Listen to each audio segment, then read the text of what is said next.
Live from Dillon, Montana, Vigilante Stadium, this, the Wayland Tire Game of the Week. Rocky Erickson alongside Phil Willett. What a huge game. The Badland Bears of Rocky Mountain College come in ranked 14th. They just knocked off number 13 Dickinson State last weekend, and they face a Montana Western team that is unbeaten on the year and 2-0, and they're ranked 26th. Now, a year ago when these two teams met, what a wild game that turned out to be. It was the final game of the season. Western won 49-42 in overtime. The two teams had almost 1,000 yards in passing offense. And Phil, how big is this game for the Bulldogs today? Well, Western comes in the season, second to last in the preseason rankings, and this is the first actual true test for the Bulldogs. This year they beat Carroll College up in Helena. Carroll a little off this year, the last couple years. MSU Northern came into town last week, and Western put it on them as well. Rocky, as you mentioned, comes in ranked 14th in the country in a stout defense. This is a huge test for the young Western Bulldog team. Coach Petrino, the head coach at Rocky Mountain College, the keys to the game for the Bears to come out on top and pick up their third win of the year. He does not want to see another high-scoring game like they did a year ago. He wants to control the tempo of this game and tackle better and not give up the big play. And what about the Bulldogs, their keys to come out on top? Well, Western starting John Jund, a redshirt freshman, his third career start, and obviously the biggest start of his career so far, facing a stout Rocky Mountain College defense, giving up 6 points per game. Ryder Rice leading the conference in sacks, so he's going to face heavy pressure. Young Jund has to not turn the ball over. The defense has to continue to play well for the Bulldogs. Jason Ferris is off to a phenomenal start for Western, leading the conference in interceptions and tackles. And the kicking game, Karchenko has been phenomenal so far in this early season. This could very well be a field goal game, so the special teams are going to be huge for the Bulldogs. It doesn't get much better than this. The Wayland Tire Game of the Week, number 14, Rocky Mountain College at number 26, Montana Western. At Northwestern Energy, we provide the natural gas needed for many appliances in your home. But if those appliances are faulty or not well maintained, they can cause carbon monoxide poisoning. Keep your family safe by properly venting all natural gas appliances.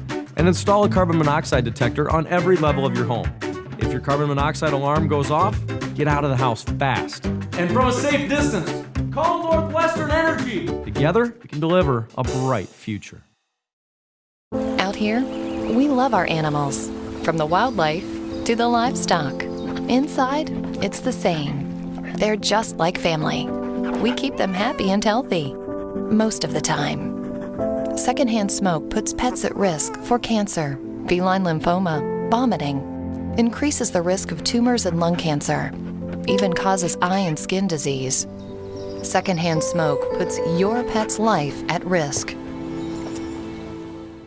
Pizza Hut always has the $7.99 deal you can get delivered, so why go anywhere else? Don't just make it pizza night, make it Pizza Hut Pizza Night and get your favorites delivered. Large 2-topping pizzas just $7.99. Order online now. One more way no one out pizzas the Hut. The only thing better than pizza is free Pizza Hut pizza. And only Hut Rewards lets you earn free pizza faster than ever by giving you points on every dollar you spend online. You can earn a free pizza in as little as one order. Sign up today at pizzahut.com. No one out pizzas the Hut.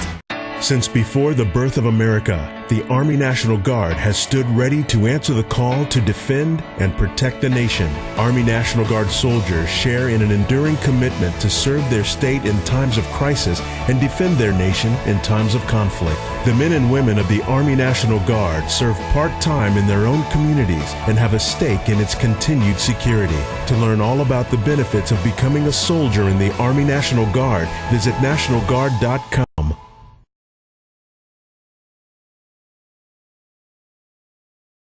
2-0, and they're ranked 26th in the nation.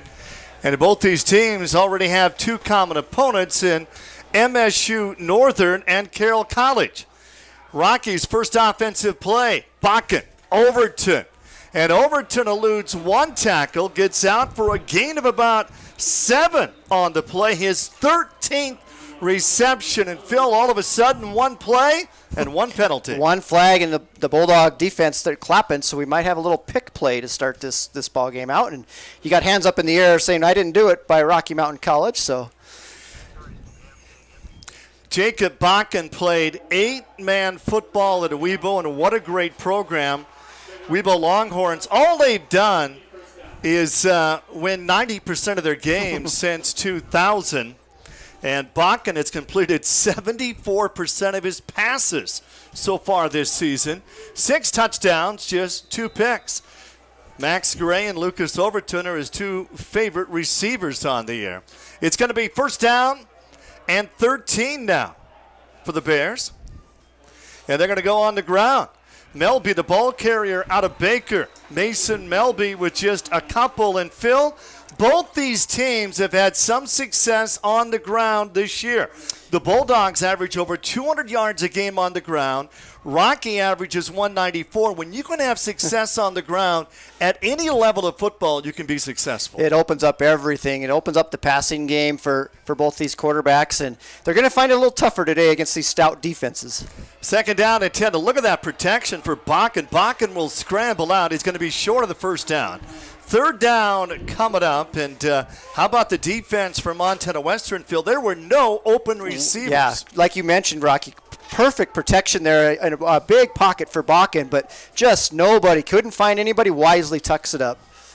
Just underway from Vigilante Stadium, home of the Beaverhead County Dillon Beavers, one of the top Class A teams in the state, just a class program period, and the Montana Western Bulldogs. Third down and 5 for the Bears. Bakken in trouble. Flushed out of the pocket. Bakken throws on the run. It's incomplete. And his intended receiver on the play, Darnell Jenkins. And, well, Rocky goes 3 and out, and Montana Western will get their hands on the football for the first time this afternoon on our Wayland Tire Game of the Week. Western staying in their traditional 3-4 look, 2 high safeties that whole drive, bring edge pressure there on third down, and Conlon Smith gets to Bakken early and forces an early throw. Beautiful punt. Montz will call for the fair catch, and now Montana Western will come on the field. John Junn, redshirt freshman quarterback, his first 2 starts this season out of Spring Creek, Nevada. And he's averaging 34 passing attempts a game. He's completed 53%, 2 picks, and 2 interceptions on the season for John Junn. It'll be interesting to see John today. He came out last week against Northern and was very amped up and throwing high for about 2 or 3 drives. So we'll see how he settles in to start this ball game. He faces that Rocky defense that shut out Carroll College in week 1, 19-0. Screen pass out on the flat, and there's that Rocky defense, and they're going nowhere. And in on the tackle for Rocky is Keenan Fagan, and all he did a year ago is have 7 interceptions. Yeah, Keegan, one of the leading receivers in the conference last year at defensive back with those 7 interceptions. That's well said, Phil. And Dallas Mack and everything for the Bears, getting out from the linebacker spot in on the tackle as well. Second down and 8, first offensive possession for the Montana Western Bulldogs. They're unbeaten on the year at 2-0. And John took a hit as he released the football. The pass is completed for a small gain. And the Bulldogs playing without their leading receiver, Melvin Walser. Walser had 9 catches for 93 yards. He's out with an injury. Rocky without Nathan Dick, the transfer from the Grizz, who was the Gatorade Player of the Year at Billings Senior 2 years ago. Third down and 6 for the Bulldogs. John throws it out. First down, move the chains. Jamison Hermanson, his 6th catch on the year. And the Bulldogs get a first down on third down and long to keep their drive alive. And let's check it out on the Wayland Tire replay. Yeah, good protection there by the Bulldog offensive front. You can tell Western respecting Rocky Mountain's rush defense. Quick throws here by Junn to start this ball game. John Junn looking sharp for just his 3rd start. Play action. John over the middle. It's incomplete and no flag. The intended receiver on the play. Jake Meserly covered well, though, by Kendall Jefferson. Jefferson may have had a hand on him, but come on, Phil. That is the most difficult job in football, playing defensive back. Well, in Western, trying to get Jake Messerly going. The transfer from MSU Northern had a huge career at Northern, and is a veteran player, and just hasn't got many opportunities to start the season. But excellent coverage there on the play by Rocky. And we haven't seen Prante with a carry. They have not carried the football yet. 2nd down and 10, 39-yard line. And here comes their first rushing play of the game for Prante. He has 140 yards in 2 games, averaging 4.7, picks up just a couple. Ryder Rice in on the tackle for Rocky. We'll call that name probably a lot today, the leading sacker in the conference to start this season. Ryder Rice from Savage. You know who the Savage graduation speaker was in May? I do not. That would have been Rocky Erickson. 3rd down and 7. Did they have 10 graduates? They had like 12. It was a huge class. Huge class, yep. John, pressure on. John's pass is incomplete. And you know who got to him was Ryder Rice. Ryder's dad, Park, was an all-conference linebacker at Rocky. And Ryder Rice was looking for his 6th sack. And he put the pressure on John. That pass is incomplete. And Rocky's going to get the football back. Yeah, Ryder Rice and JoJo Bones meet at the quarterback there. And John just had to get rid of it way before he was ready to get rid of that pass there. Cosedo is back to receive, like the punt. And Max is just going to let it drop. And, wow, all the way back to the 6-yard line. Great roll there. Good Western Bulldog roll to pin Rocky deep in their own territory. And we'll be back with more with 11:04 to play. This game, no score. Opportunity is everywhere. That is why I love my job at Opportunity Bank of Montana. I get to help my neighbors with business and agriculture So that was loans, Karchenko including punting. new I don't know equipment why loans. Cosedo I understand that wasn't, but people that was need a Karchenko. bank they can rely on. You see, I grew up here with the eastern high plains out our front door and the crazy mountains in our backyard. Come see me, Brandy, or one of my colleagues at Opportunity Bank of Montana. Where's Dennis at? Your local bank, Dennis, go down your and tell him we don't have opportunity. video. Truck manufacturers these days are producing some pretty powerful trucks. That's why we designed the Michelin Defender LTX MS tire. It's built with stronger advanced compounds that hold up to tougher conditions. The Defender LTX MS has outstanding all-season traction and excellent fuel efficiency backed by our 70,000-mile warranty. So whether it's a working truck or you're hauling your snowmobile or boat, you'll get the most out of every mile. Turn to the experts to find the right Michelin tire for whatever you drive. Wayland Tire. We know right, tires. Whether you live in town, out on the farm, or a cozy cabin nestled in the woods, wherever you call home or choose to locate your business, Woodpecker Technologies has great options for your high-speed internet. Based in Montana, we provide quality service to communities and businesses throughout the state. For high-speed internet anywhere, call Woodpecker Technologies at 406-461-1941 or visit us online at woodpeckertech.com.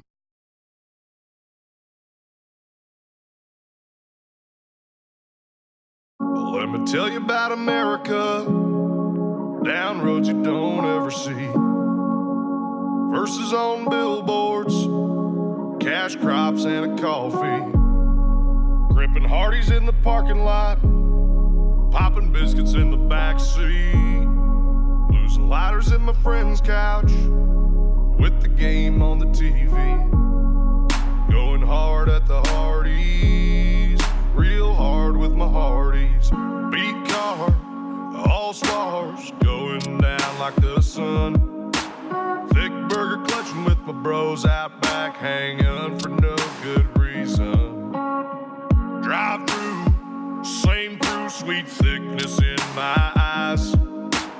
Walk in the backyard, shakes held high, that's America past them fries.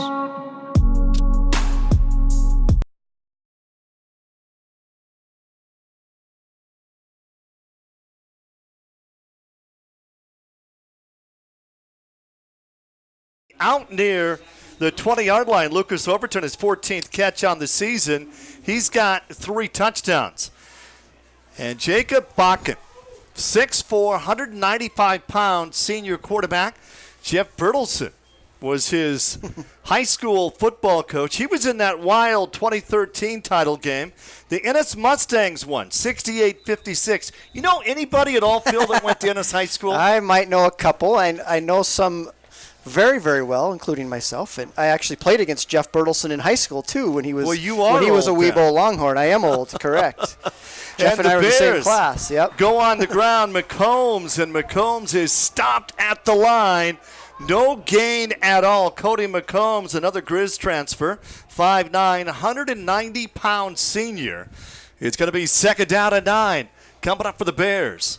Well, and we see early on in this, as you can see the replay there, just stuffed up the middle there. And it's going to be a tough road to hold both these teams to run the football today. Pitch out. Sparks, Sam Sparks, nowhere to go. Another great defensive stop. Sam Sparks, out of Billings Senior, came into the game averaging 6 yards a carry. And you got to remember, folks, this Western defense has been outstanding. They've only given up 13 points total in 2 games. A 16-10 win over Carroll and a 55-3 win over Northern. Easy to see so far in these first couple drives why these are the top 2 defenses in the Frontier in this early going of the season. It's going to be third down and 10 for Rocky. 3 wide receivers left side. Bakken's got time. Now Bakken's in trouble. Bakken on the run. Bakken literally had his head taken off on that play. Wow. Number 11 in there. That's Casado, and pressure all over the place. And credit again the Western secondary. Look at all the time. Let's make sure that was just his helmet. Look at all the time that Bakken has back there on this replay and nowhere to throw it. Credit the secondary for the Bulldogs.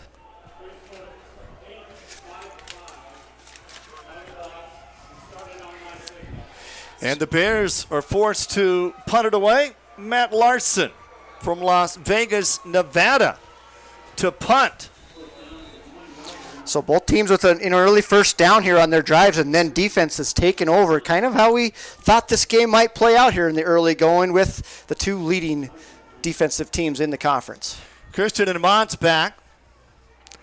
And the punter from the 10-yard line. Nice end over end punt. Mons is taken out.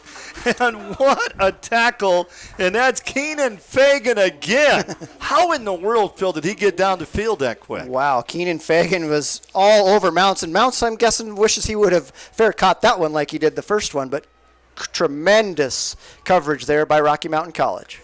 And we'd like to give a shout-out to Bruce Parker, former athletic director at Rocky Mountain College, still employed at Rocky and has some health issues, unable to be here today. But, Bruce, thank you so much for all you do for sports in this state. First down and 10. John airs it out on the flat. Pass is caught, and that's a first down. And that is going to be Hermanson again with the catch. You can see here in the replay, Rocky playing off there, the secondary, showing a little respect to these talented wide receivers, a small size-wise without Walser here, a short crew out wide for the Bulldogs. Second down, a short yard.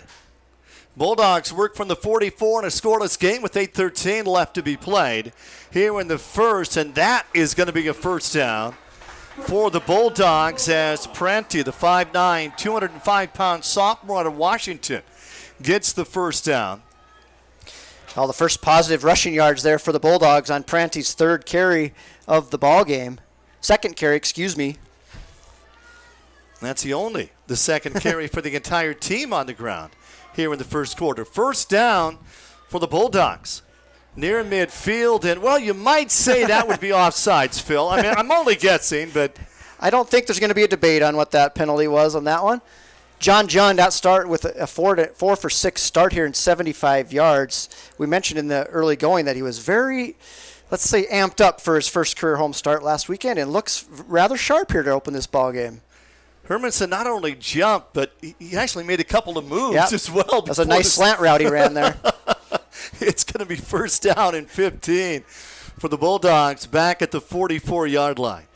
Both teams playing 2 deep safety looks. And John, the quarterback, will keep it. And John avoids a couple of sack tackles before Fagan brings him down. And John He gets a 5-yard gain. He rushed for 41 yards in the first 2 games. Our Wayland Tire replay. He avoided a couple of tackles there. Design quarterback draw, and that's the reason he won the quarterback battle in fall camp, was his ability to run. 2nd down and 10, back to the line of scrimmage for the Bulldogs. They average 34 passing attempts a game.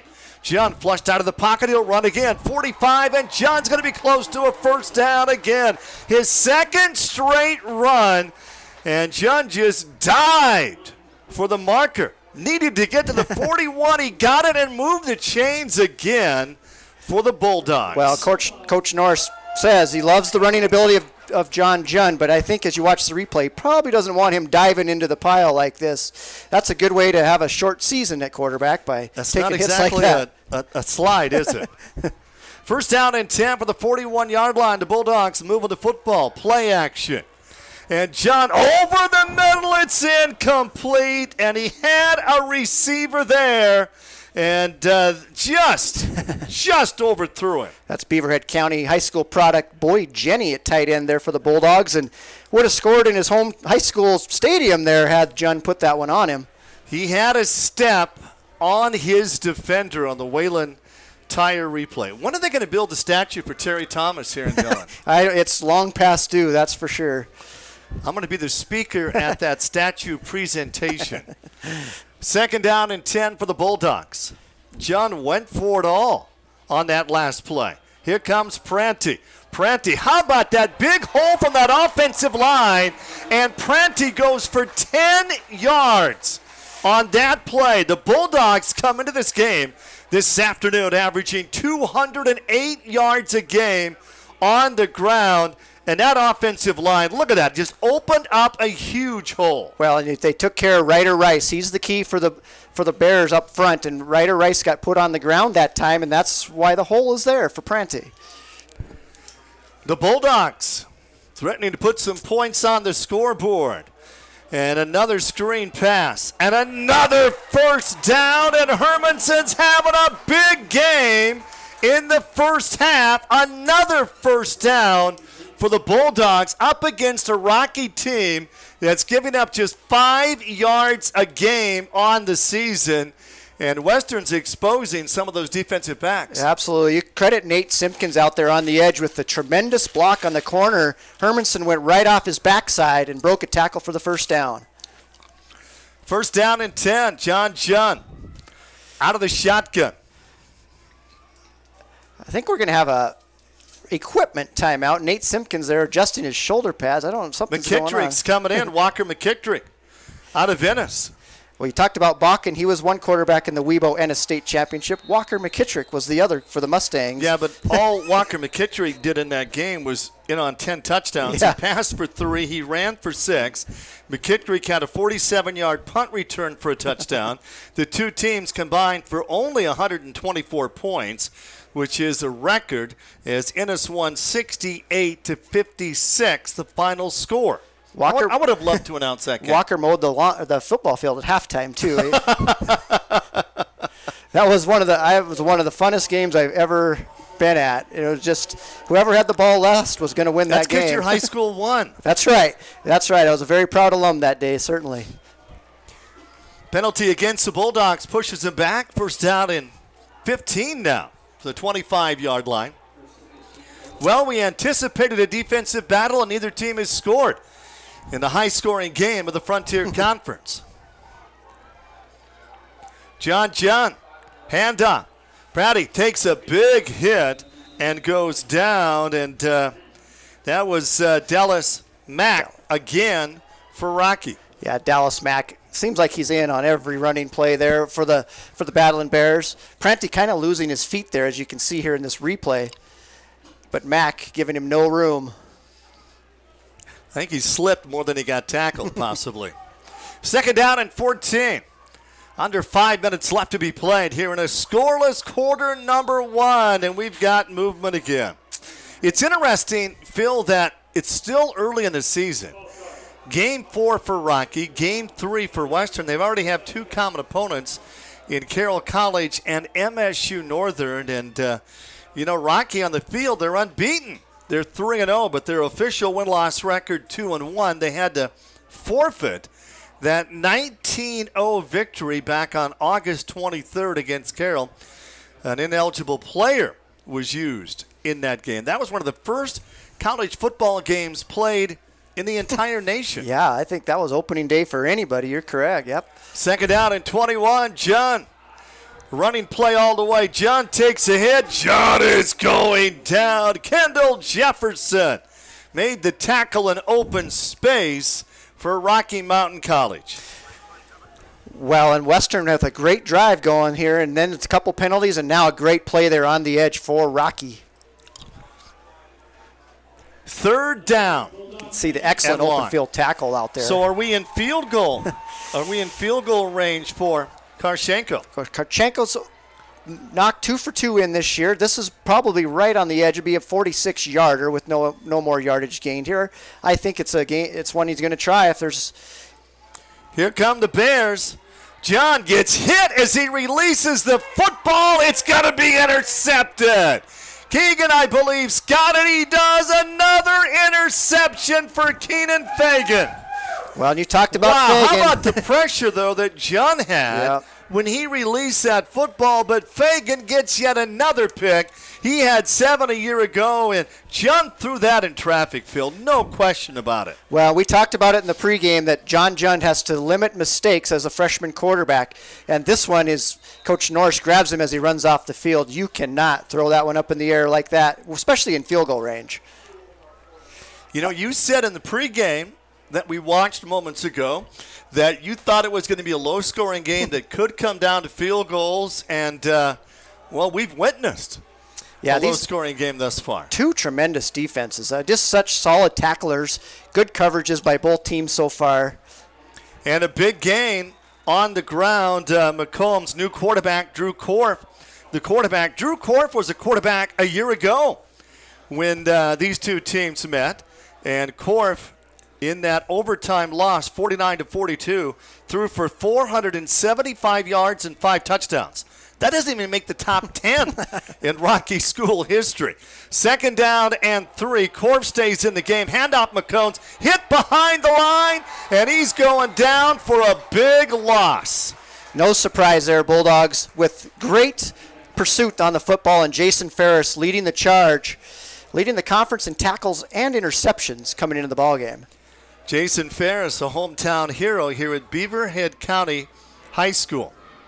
And boy, what a nice pursuit there. Third down and 7, and Korf will stay in. 10 of 27, picked off twice, completing just 37% of his passes on the season. But he likes this field. Korf, pump fake, airs it out, deflected, incomplete. That was almost picked off by guess who? Jason Ferris. Well, double edge pressure there by the Bulldogs. If we see the replay here, you'll see both outside linebackers come on the blitz. That leaves Jason Ferris in man-to-man coverage, a wheel route out of the backfield, and excellent coverage. Larson back to punt, Mons Christensen to receive.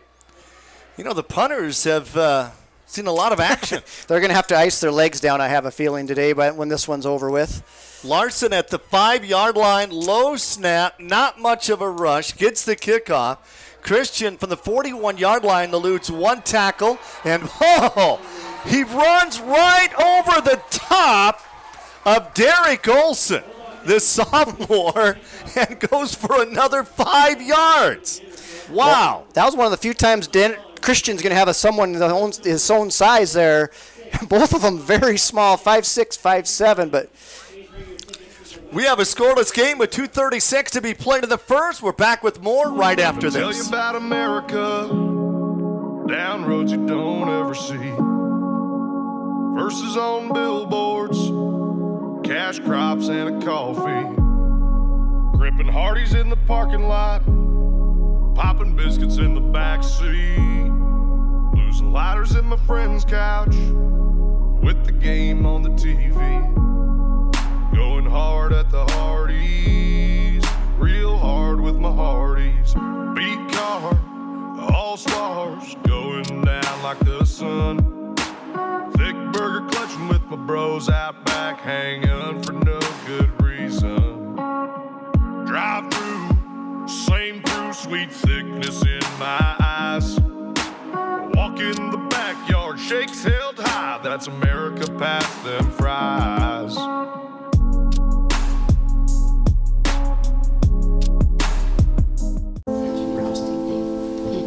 Listen up, parents. Here's what we know. And what we don't know. E-cigarette use tripled among teens nationwide in just 1 year. It's worse here in Montana. Our teens use at even higher rates. What's in e-cigarettes anyway? And what happens when our kids get addicted? No one knows yet. Do you remember when they said that cigarettes were safe? We don't want our kids to be the next lab rats. E-cigarettes equal big profit for big tobacco. We have to protect the next generation. Bulldogs get the football back. 2.5 left to be played in a scoreless game. Montana Western unbeaten on the year, 2-0. Just out of the top 25, but, you know, Phil, I'm going to say they're ranked 26th. Yeah, and I think they should be ranked a little bit higher. It seems to me the Frontier Conference doesn't get enough respect, no matter how many national titles have come out of this conference. They're the SEC of NAIA football. And check out this punt return by Christian on the Wayland Tire replay. I mean, he eluded one tackle, then ran right over the top of another tackle, and wow. To say Devin Christian has a low center of gravity is an understatement at 5'6". 2nd down and 6, and they flip it back to John. John airs it out to McKittrick, incomplete, and covered well again by Kendall Jefferson. And the Bulldogs fans want pass interference, and I'll tell you what, Jefferson has defended well a couple of times on those deep balls. Yeah, they've taken 2 shots at him now and come up true both times and not biting on that flea flicker action there. Not a real good sell by Donisthrope. Didn't really sell the run too much. So McKittrick out of Ennis was the intended receiver. McKittrick with 6 catches on the year. Another 3rd down play. 3rd down and 7 for Montana Western. And offsides. Boy, John must be doing a great job, you know, drawing the Bears offsides, because we've seen that a couple of times in this game. That was going to be a full house blitz, cover 0, meaning no safeties high in the back. They're going to cover up on those linebackers. They were bringing 7 on that play and going to test the young freshman out. Little antsy there up the middle on that blitz, that number 44 for the Battling Bears. Bertelson, speaking of Bertelson, Jeff Bertelson's son, Chase. Instead of 3rd down and 7, it's going to be 3rd down and 2. And John on 3rd and short will throw, and Nolan makes the catch, gets back to the line of scrimmage, but not enough for the 1st down for Donathorpe. You know, I know why Jeff Bertelson got out of coaching. He said it was to watch his son play college football because Weibo had so many games on Saturday. I think he was disappointed in the fact that his winning percentage as a coach was only 92%. Yeah, it slipped a little bit there that last year when he lost 1 game. He never lost more than 2 games as a head coach. And the punt will be covered and down, and Rocky will take over. They have not had great field position. When we come back from the break, the Bears will take over offensively. My financial education basically just consisted of advice my parents gave to me. They start becoming more aware of what their money is doing and what they're doing with their money. It's relative, it's timely, it's fresh. Very engaging, it's easy to follow, and it's interesting. A lot of our classes are preparing us for college and to think, but this one is preparing us for life. Our mission here at Opportunity Bank is to provide strong financial futures for Montanans, and we believe that financial literacy plays a big role in that.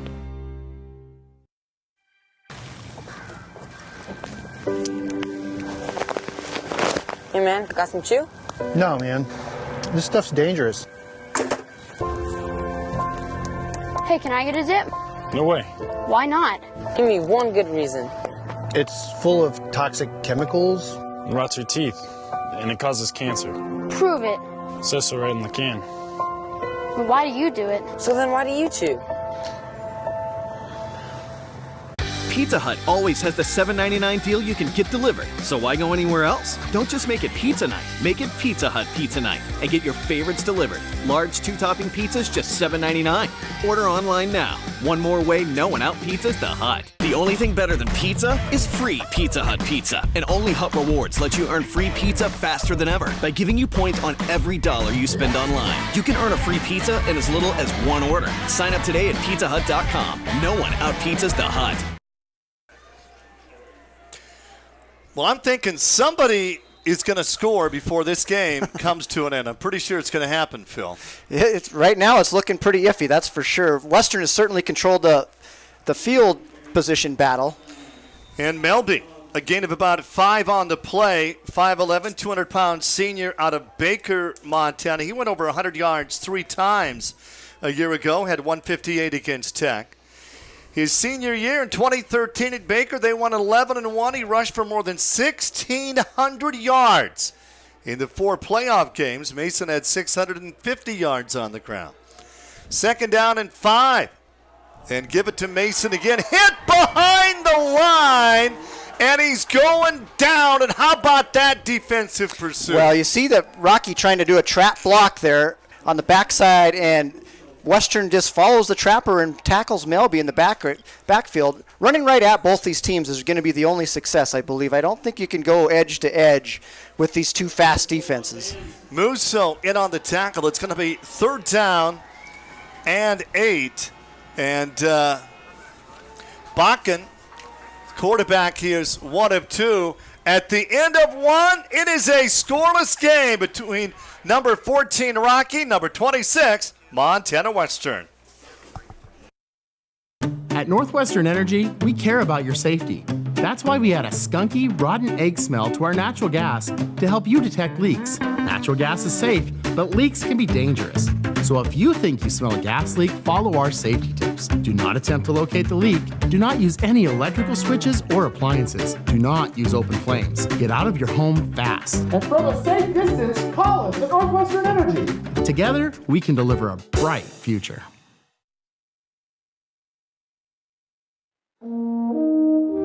This uniform symbolizes living up to a higher standard.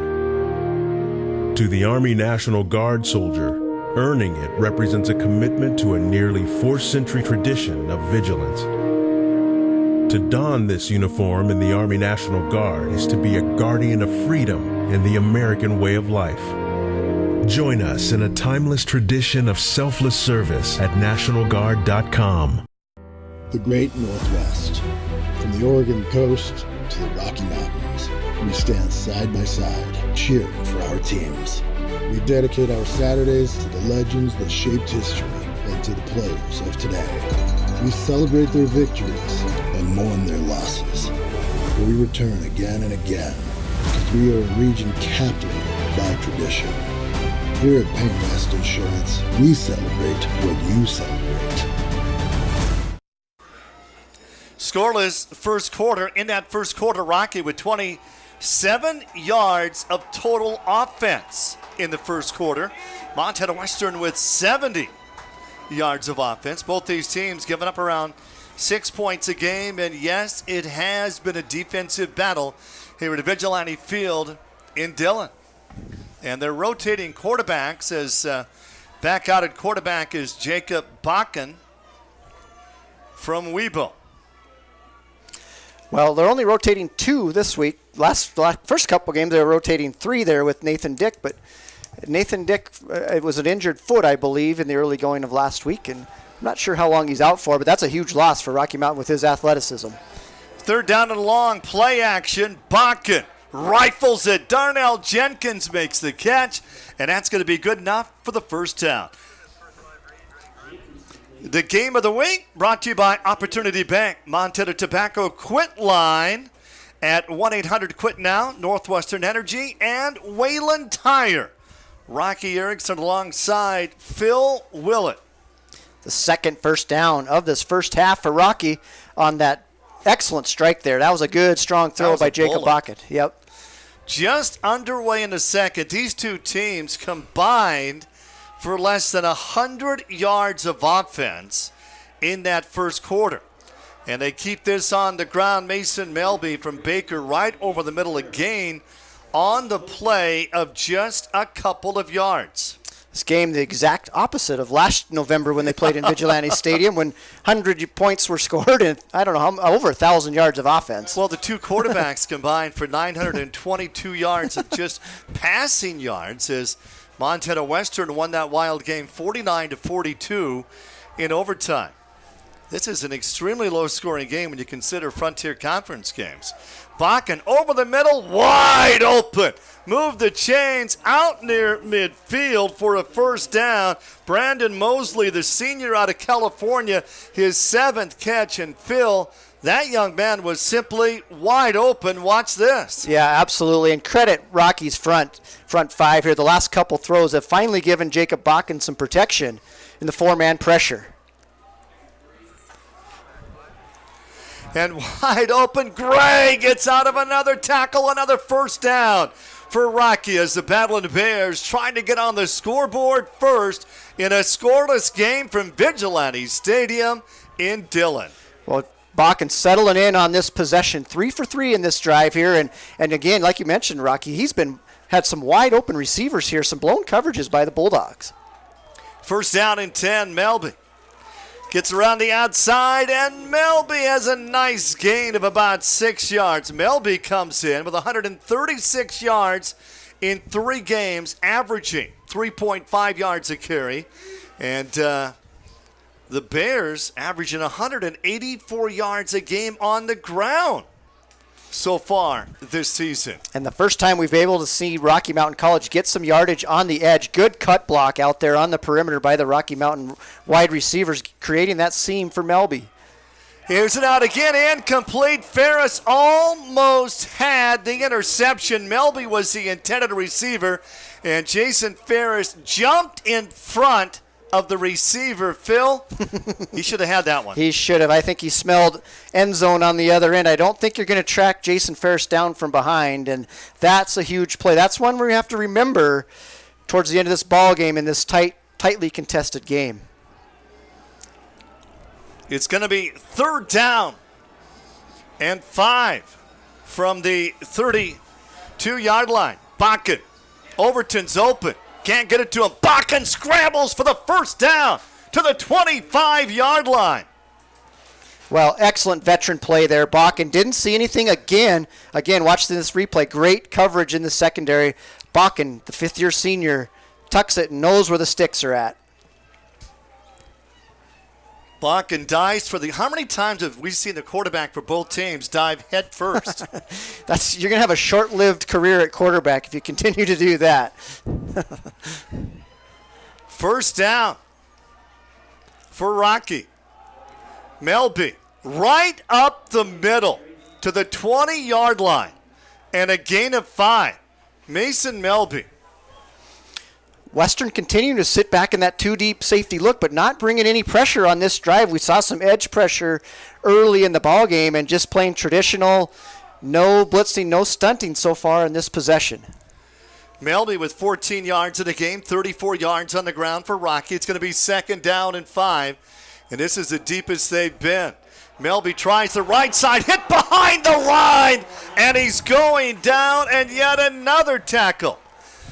Kickoff and again on the stop. Yeah, and like we've mentioned it before, it's so hard to run sideline to sideline against these two defenses. And Kickoff right there, great open field tackle on the hard running Melby.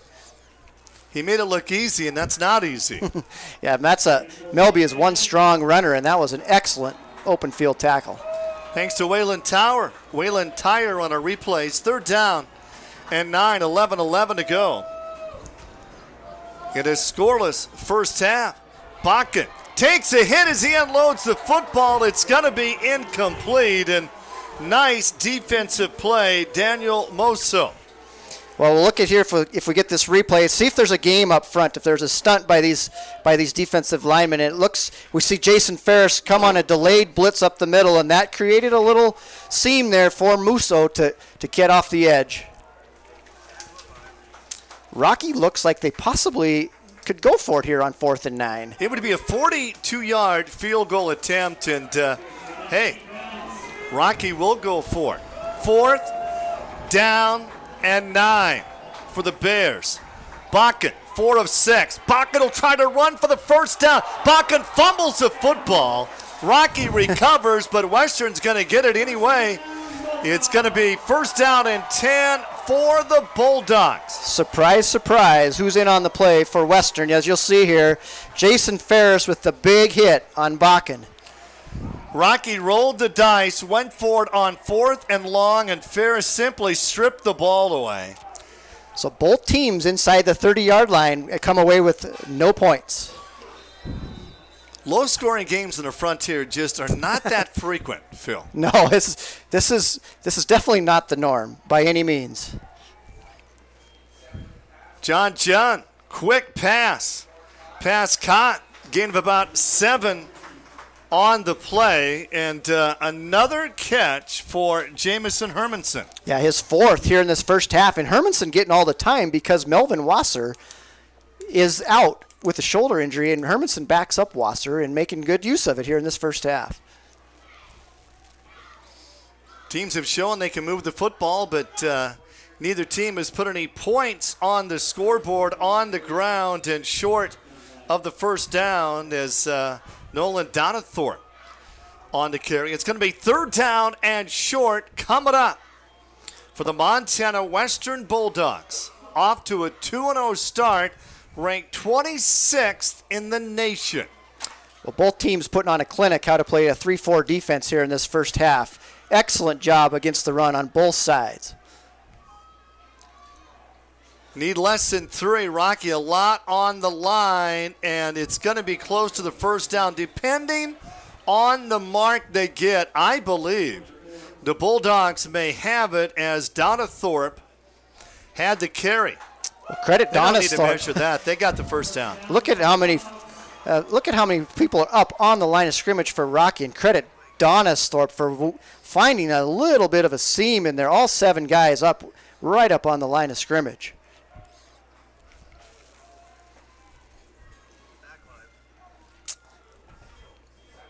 First down at 10, screen pass. McKittrick makes the catch. Good coverage, but still a gain of about 5 yards on the play. Another tackle for Keenan Fagan.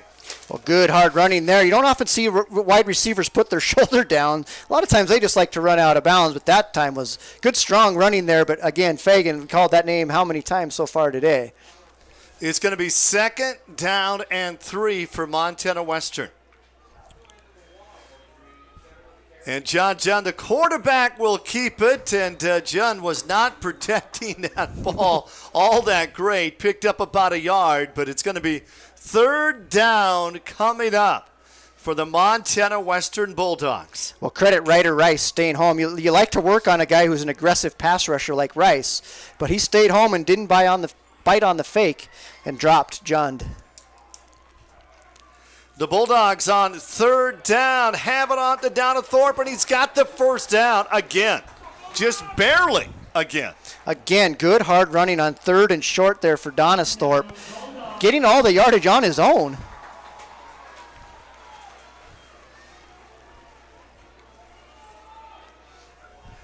Another first down for the Bulldogs.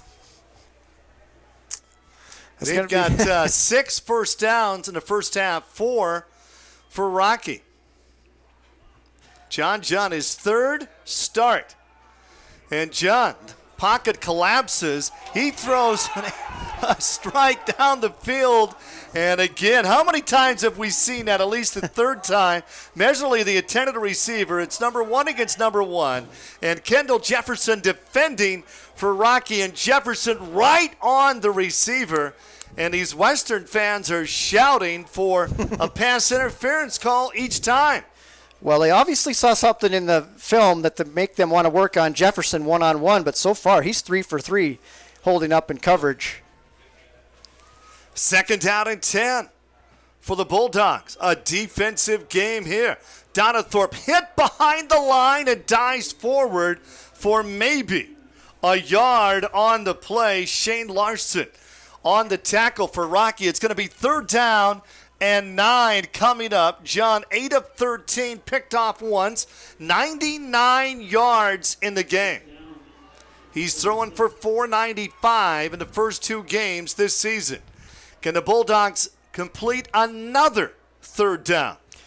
Rocky showing heavy pressure here and back out of it. John airs it out. Is a pass caught? It is. It's Walker McKittrick out of Ennis with a big catch. But Phil, how about that throw from John? Wow, just dropping it in the bucket there, all the way across the field there for the young freshman to Walker McKittrick. And like you said, excellent catch there as well, adjusting to the football. Great coverage there downfield for Rocky as well. Can't do it much better than that. The Bulldogs now knocking on the door, 27 yards out of the end zone at a scoreless game here at Vigilante Stadium. Prenti gets some room. And a nice run after the initial hit for Kyler Prenti and a gain of about 7. Devontae Woods might have saved a touchdown here. It's a shoestring tackle on the edge. Credit Woods just hanging on for dear life out there. Might not have got to the end zone, but he certainly would have got a first down there by Prenti. 2nd down and 4 for the Bulldogs. This is the deepest they've been in the game for the 23-yard line. John, and handoff to Prenti again. Hit at the line. Prenti may have picked up a yard. Another third down coming up for Montana Western. They're 5 of 7 on third down conversions here in the first half. Credit Denton Weatherall with plugging up the middle there. Nowhere to go for Prenti, and Weatherall just stood tall up in that three-man front. 3rd down and 3 for the Bulldogs. If they come up short, will they attempt a field goal just to get some points on the scoreboard in this scoreless game? Rocky playing games. Edge pressure here for Rocky. John takes a hit. John eludes the sack, scrambles out, throws on the run, wide open in the end zone. That's a touchdown. That's Nate Simpkins, but wait a minute. Flag. We got a flag down, and that could be holding. Prenti with his hands in the air. That flag came late, too, and if that's a we'll see if they get something on Prenti. Oh, ineligible downfield, yeah. Which is easy to see happen when you got a quarterback that running around like Jund is. And as you can see in the replay, it sure looks like he's going for a run. But Simpkins was wide open and wipe out a touchdown due to a penalty. Tough break for the Montana Western Bulldogs there. Credit John Jund, the young freshman. What poise in the pocket on a third down in a tight ball game to find Simpkins in the end zone. 3rd down and 7, and we got a timeout. It is a scoreless game for Vigilante Field in Dillon.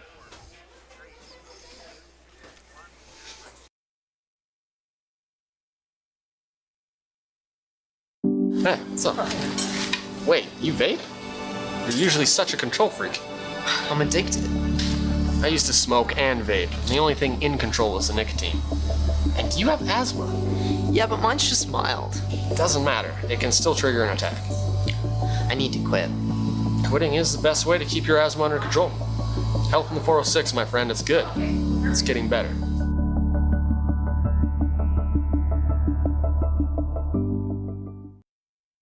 Montanans have their own definition of what's important in life. Success takes discipline and perseverance.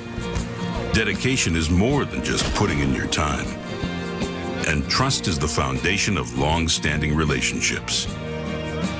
In Montana, strength means something more. Stockman Bank was born from these principles. They've been the guiding source of our strength since day one. Stockman Bank, Montana banking, pure and simple. At Northwestern Energy, we provide the natural gas needed for many appliances in your home. But if those appliances are faulty or not well maintained, they can cause carbon monoxide poisoning. Keep your family safe by properly venting all natural gas appliances and install a carbon monoxide detector on every level of your home. If your carbon monoxide alarm goes off, get out of the house fast. And from a safe distance, call Northwestern Energy. Together, we can deliver a bright future. Well, Karshenko's been good from 23 yards twice. He was the Frontier Conference Special Team Player of the Week last weekend. He was perfect. Third down and long. John's in trouble. John takes a hit. Still on his feet. Now John's going down and fumbled the ball out of bounds. And, well, Ryder Rice was looking for another sack. He almost got it there. Yeah, hey, no chance for Jund on that one. Jailbreak there by the Battling Bears up front.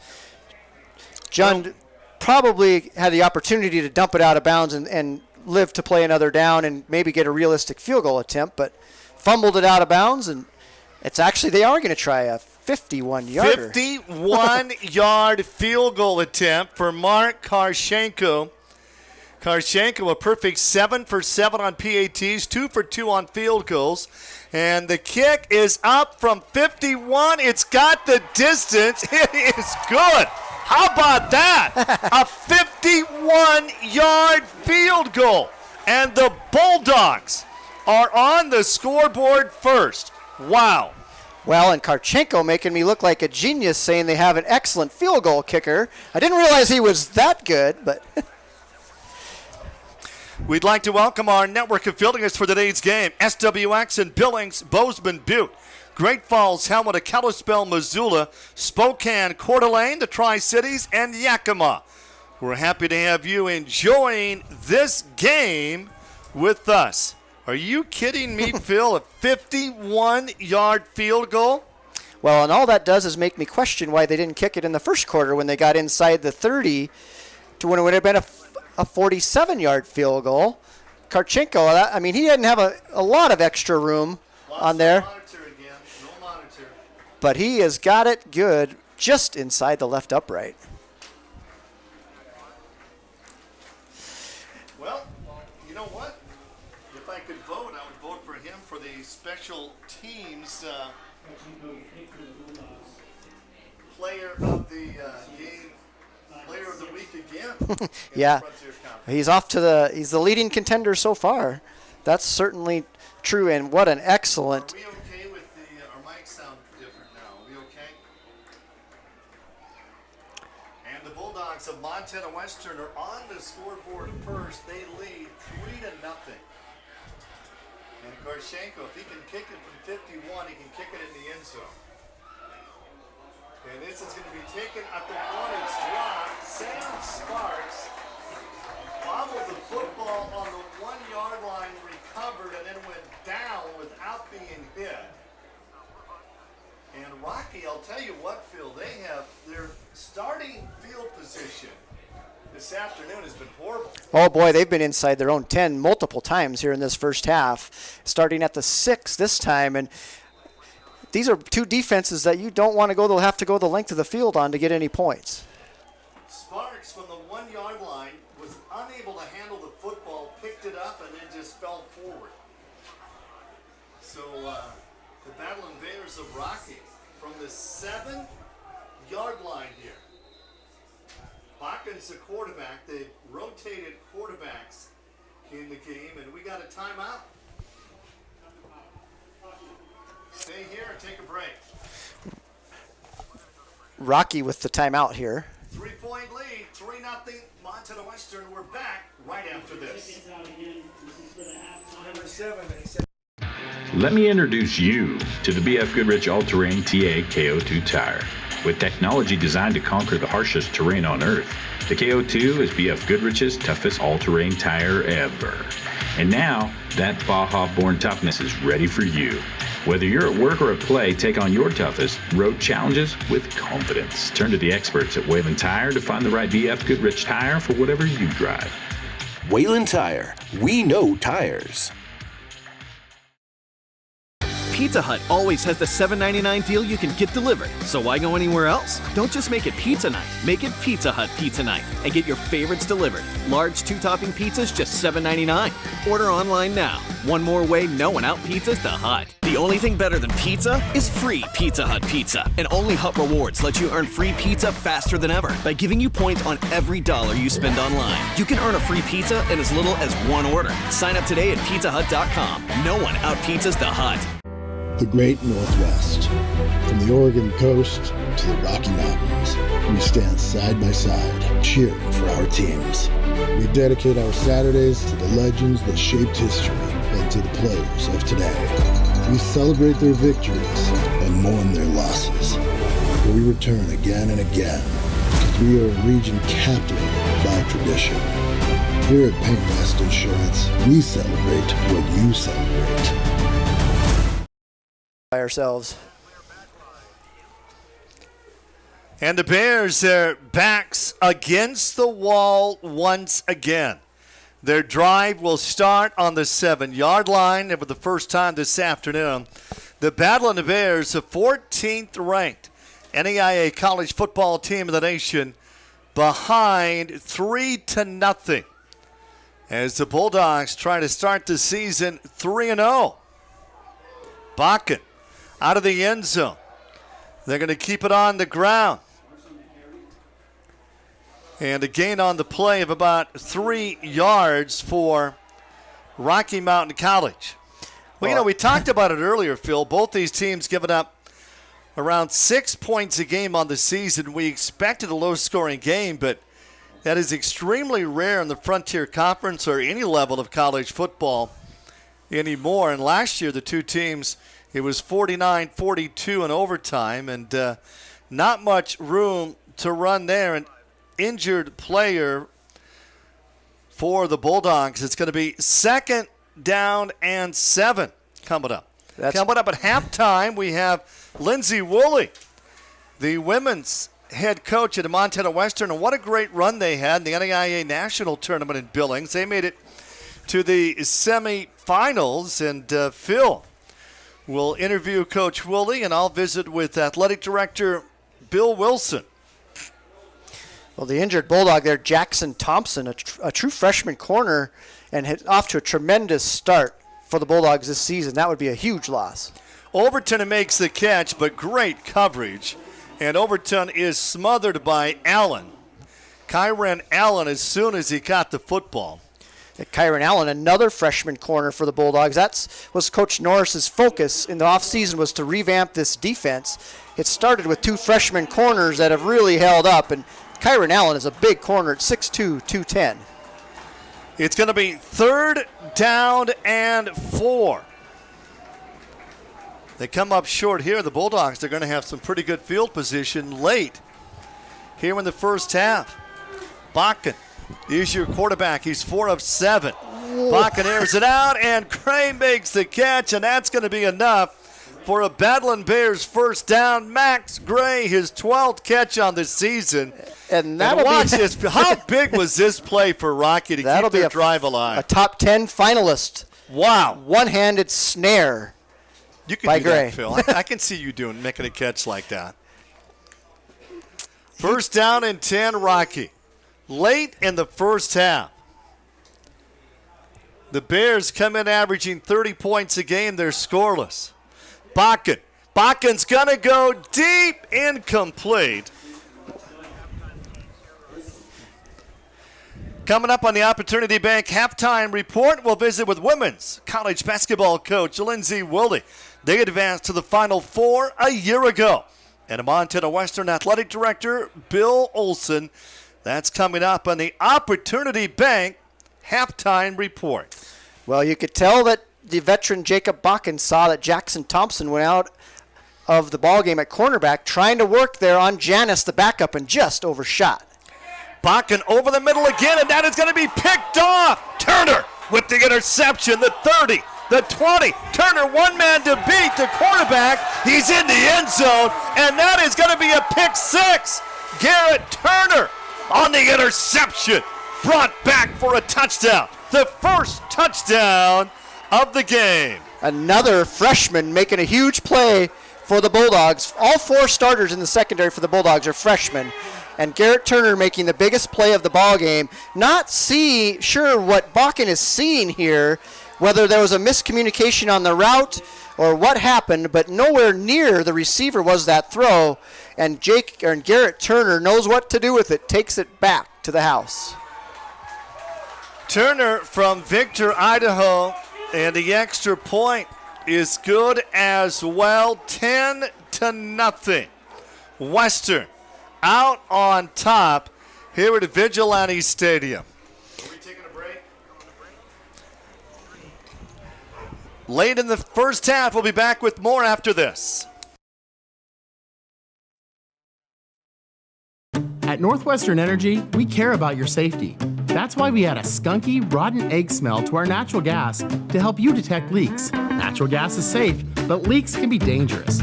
So if you think you smell a gas leak, follow our safety tips. Do not attempt to locate the leak. Do not use any electrical switches or appliances. Do not use open flames. Get out of your home fast. And from a safe distance, call us at Northwestern Energy. Together, we can deliver a bright future. It's hard to think about winter with the leaves and pumpkins laying about, but it won't be fall forever. So swing by the fall tire sale at Les Schwab through October 31st. The sale may be seasonal, but our service is here forever. Les Schwab Tires. Doing the right thing matters. It's summertime, the season to go to your go-to place. And no matter where that is, stop by Les Schwab for a free pre-trip safety check. You'll see why we're the go-to place for tires and brakes, no matter where you're headed. Les Schwab Tires. Doing the right thing matters. My name's Philip Davis. I'm from Boone, North Carolina, and I'm a senior in the Aeronautical Science program. My name is Margaret Cleveland. I'm a freshman from Broadview, Montana. Hi, I'm Melvin Ware, a senior from Dunmore, Montana. Did you know that RMC awarded over $11 million in scholarships this year? Did you know that 99% of Rocky students receive scholarships? Thank you for enabling us to be first-generation college students. Thank you for your investment in our Impact Today, Transform Tomorrow campaign in support of our new facilities. Thank you for giving me a chance. Thank you! Well, the only score we've seen here in the first half of our Wayland Tire game of the week, a defensive touchdown.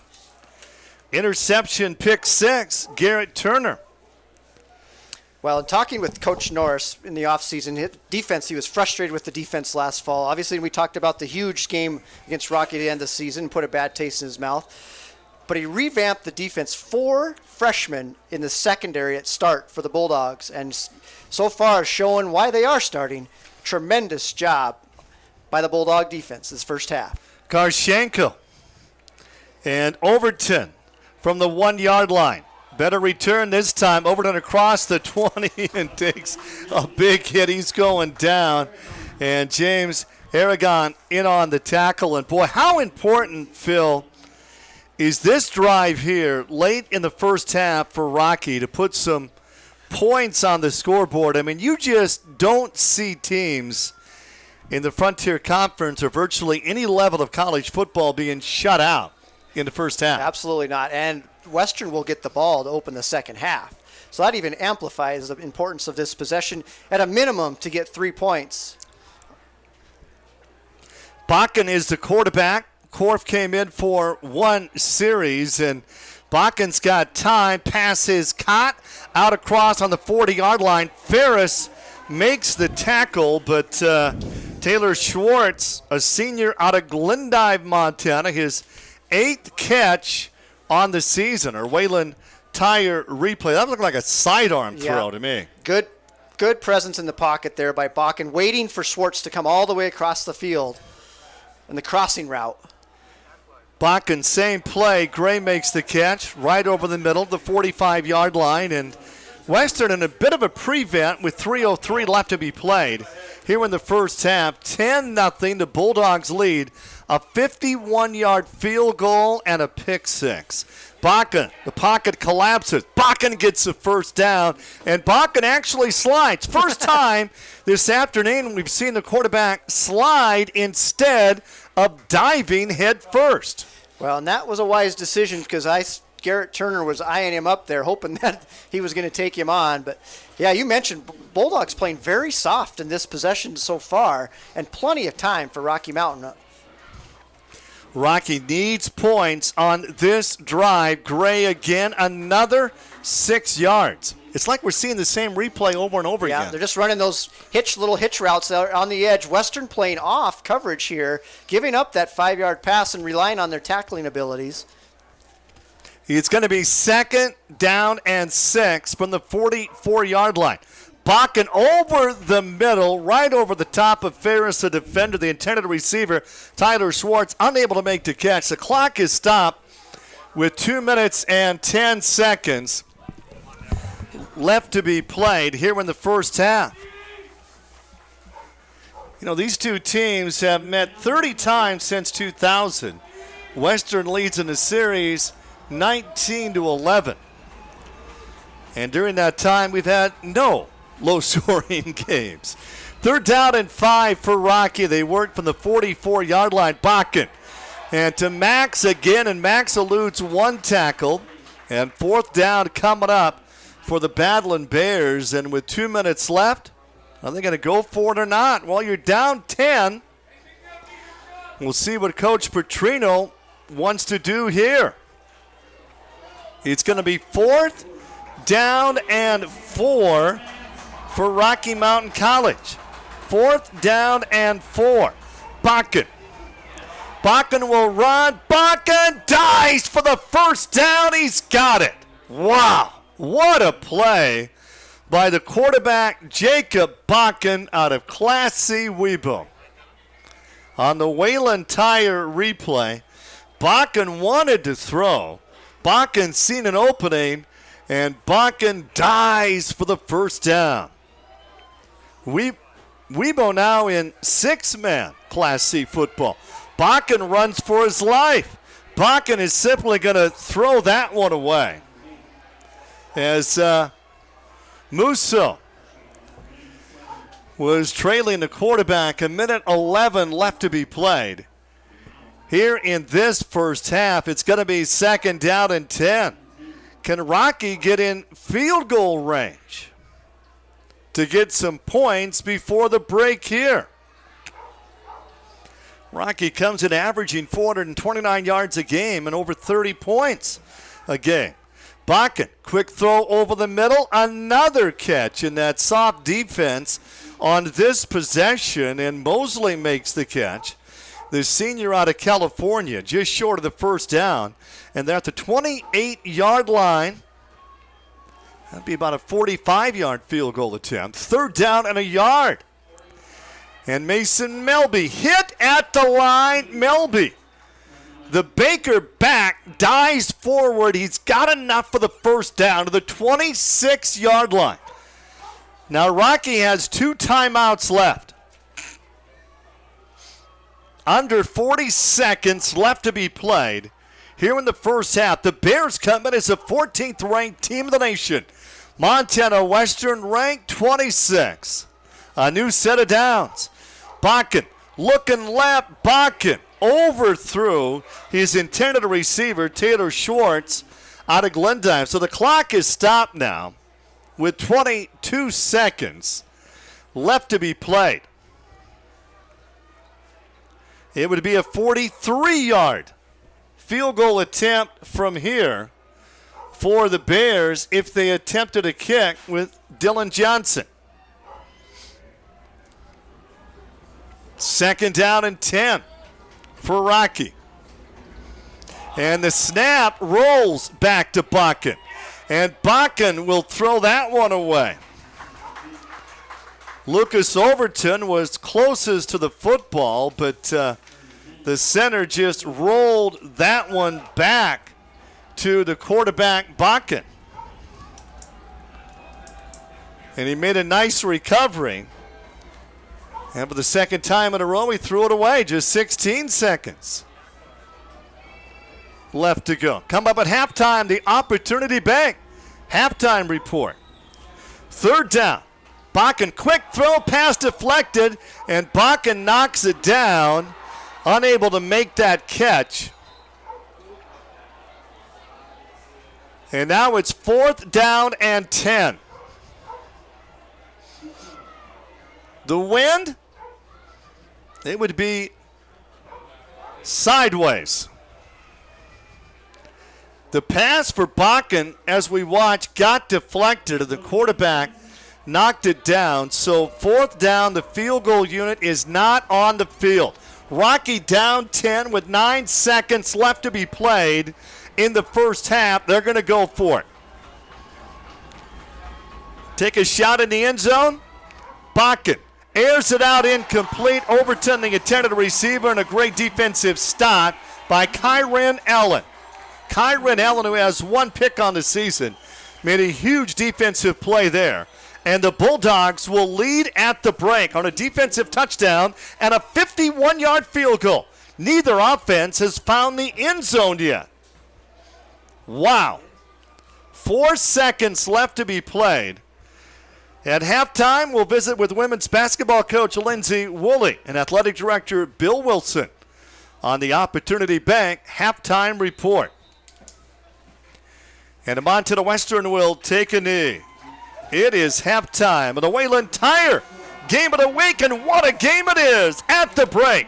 The Bulldogs of Montana Western out on top of Rocky 10-0. All right, let's go find my jacket.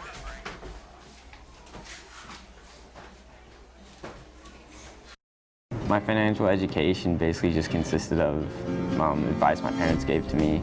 They start becoming more aware of what their money is doing and what they're doing with their money. It's relative, it's timely, it's fresh. Very engaging, it's easy to follow, and it's interesting.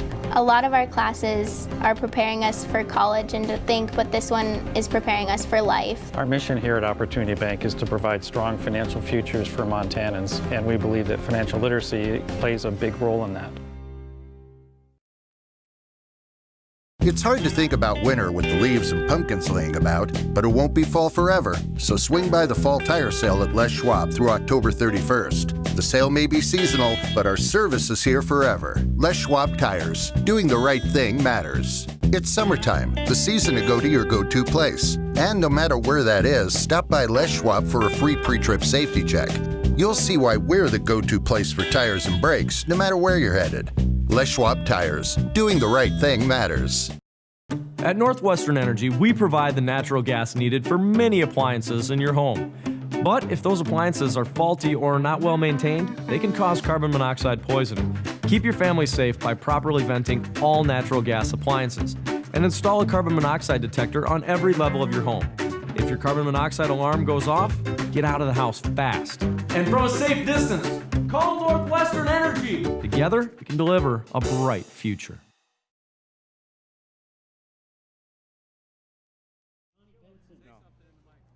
Say something in the microphone. Well, what an entertaining first half. We talked in the pregame, Phil, two of the top defensive teams, not in the Frontier Conference, in the nation. Both teams giving up around 5 points a game on the year, and neither offense has scored. We witnessed a 51-yard field goal, a punt return by Turner, and it's 10-0. Montana Western leads at the break. Rocky comes in averaging more than 30 points a game, averaging 430 yards a game offensively, and they had 30 yards at the end of the first quarter. Phil, what's going on here? Well, this is just two tremendous defenses. I mean, you have to credit both defensive coordinators. Just the tackling ability of both teams is exceptional. There's no missed tackles in the open field. The coverage has been spectacular, especially Jefferson by Rocky. He's been tested deep and has held true 3 times by shots from John Jund. And credit the Bulldogs secondary, just nobody open down the field for the Battling Bears. You know, what a difference from a year ago.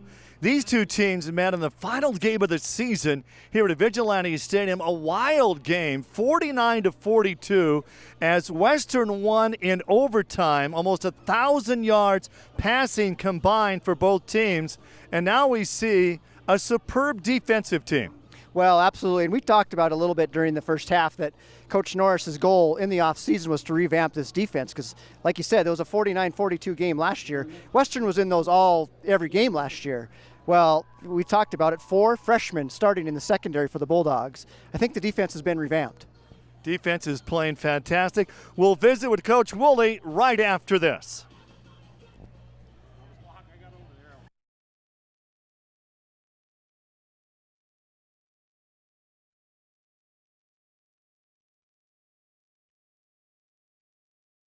My name is Philip Davis. I'm from Boone, North Carolina, and I'm a senior in the Aeronautical Science program. My name is Margaret Cleveland. I'm a freshman from Broadview, Montana. Hi, I'm Melvin Ware, a senior from Dunmore, Montana. Did you know that RMC awarded over $11 million in scholarships this year? Did you know that 99% of Rocky students receive scholarships? Thank you for enabling us to be first-generation college students. Thank you for your investment in our Impact Today, Transform Tomorrow campaign in support of our new facilities. Thank you for giving me a chance. Thank you! Out here, we love our animals, from the wildlife to the livestock. Inside, it's the same. They're just like family. We keep them happy and healthy, most of the time. Secondhand smoke puts pets at risk for cancer, feline lymphoma, vomiting, increases the risk of tumors and lung cancer, even causes eye and skin disease. Secondhand smoke puts your pet's life at risk. Pizza Hut always has the $7.99 deal you can get delivered, so why go anywhere else? Don't just make it pizza night, make it Pizza Hut Pizza Night and get your favorites delivered. Large 2-topping pizzas just $7.99. Order online now. One more way knowing out pizzas the Hut. The only thing better than pizza is free Pizza Hut pizza. And only Hut Rewards lets you earn free pizza faster than ever by giving you points on every dollar you spend online. You can earn a free pizza in as little as one order. Sign up today at pizzahut.com. No one out pizzas the Hut. Welcome back to the Wayland Tire Game of the Week halftime show here at Vigilante Stadium in Dillon. Western Bulldogs over the visiting Rocky Mountain College Battling Bears, 10-0 at the halftime. With me here is Coach Lindsay Woolley, the women's basketball coach for the University of Montana Western, fresh off a Final Four appearance and a huge run at the national tournament in Billings. And Lindsay, tell me a little bit about that national run and the buzz around the program. Well, it was certainly something that, I think our kids were focused on it probably more than I was. I was just going game by game. It's when you got to win 5 games in 6 or 7 days, it's awfully challenging. So I think we were fortunate with matchups, and our kids really did a nice job of being poised and collected, especially in those first 2 or 3 games. And I think, you can go back to our experience there last year. And then obviously having great support from the state of Montana, it was a great atmosphere. And you mentioned being in Billings, that's just tremendous, and the attendance was phenomenal there, not only from Montana, but from all over. And from everything I've heard, it's going to be there back again, at least for 2 more years, correct? Yep, this year and next year. Okay, and then who knows after that, but it sounds like it's just been a tremendous thing to have in Billings and been welcomed there in Billings for sure. Yeah, the buzz around, around the NAI and women's basketball has been really well received, especially with Billings doing such a great job of hosting, whether it's the sponsors that host the teams individually, businesses around town, like everybody, everywhere they go, they're recognized and the athletes feel welcome, and then obviously visit Billings, and the chamber do a great job of putting on the event themselves. Yeah. Well, as you well know, as every coach knows, it's always a what have you done for me lately business, and you made it to the Final Four. So that's great. That's over with. Now what's up next for the Lady Bulldogs? Well, it kind of presents a whole new, set of challenges and issues, so to speak, just like every other year, whether you had a good year the year before or a bad year the year before. So, we've got most of our team back. Sierra Bignell's kind of our, the contributor that played 10, 15, 20 minutes a game that graduated and moved on. And then, so our base core is back, and we had some kids have a really good summer. So they're hungry. I mean, we can go back and kind of look at LC State a few years ago where they were, they had a really good year, got knocked out, I think, in the second round of the tournament and came in focused, had an older group, mostly seniors, that ended up getting beat in the national championship game and had every opportunity to win it in Billings 2 years ago. So we have some parallels that we can draw to. Like I said, it's going to present some issues and challenges in terms of, having a target on your back and kind of being the hunted a little bit, but it's going to be a fun year. Yeah, to say you're going to sneak up on anybody this year is going to be an understatement. Everyone's going to be looking out for the Lady Bulldogs. That's a great place to be. It's a very pressure-packed place to be, but one I know that you welcome and that your team welcomes. And tell us a little bit about the preseason so far. I know you just started fall conditioning, and talk a little bit about the preseason schedule as well. We started running, lifting 2 weeks ago. We kind of give them the first week of school to get relaxed, and then we'll start practice on October 1st. I think our preseason schedule is pretty challenging. We're going to play a couple Division II games. We're going to play Bobcats on an exhibition game at the end of October, and then we'll get a couple nationally ranked teams down in Phoenix when we go down there before Christmas. So I think it's going to test us well. We should have a pretty good idea where we're at. We'll see some different styles, which is always kind of our goal, and then get ready for the meat grinder of the Frontier. Yeah, and talk a little bit about the Frontier. It's always one of the top conferences in the country year in and year out. This year I suspect will be no different. And tell us a little bit about who you suspect to be, the top echelon of the league this year. Well, we hope that we can be in the mix. I think Carroll's going to be good. I think Northern's going to be better. I think they're they added a lot of pieces. Rocky's kind of in the same boat. They added a lot of new pieces, so we don't know what they're going to be like, but they'll be good. Great Falls has a lot of kids back. Who am I forgetting? Everybody's going to be good. Lewiston, I think they'll be good, especially having one of their better players coming off a knee injury at LC. She'll be back, and she kind of makes them go. It's going to be just like it always is. You're going to have to play well, and you're going to have to compete, and you're going to have to, be able to make plays in the last 5 minutes. So basically, what you're saying, it's going to be tough like it is every year in and year out, which is great. It's awesome competition in this conference, not only in women's basketball but every single sport, and it's a joy for us fans to be able to enjoy every single season. And again, just appreciate your time here. Love following the Lady Bulldog program and where you've taken it, and we'll continue to see great things from you, Coach Woolley. That's Lindsay Woolley, women's coach basketball here at University of Montana Western. We'll be back after the break. Go Big Red! Go Big Red! I chose to go to Montana Western to follow in my grandpa's footsteps. I chose to continue my education here at Western because this is a family. We're a dog for dog. I chose Western because of the block system. I chose Montana Western because it's a great value, a great location, there's a ton of cool people.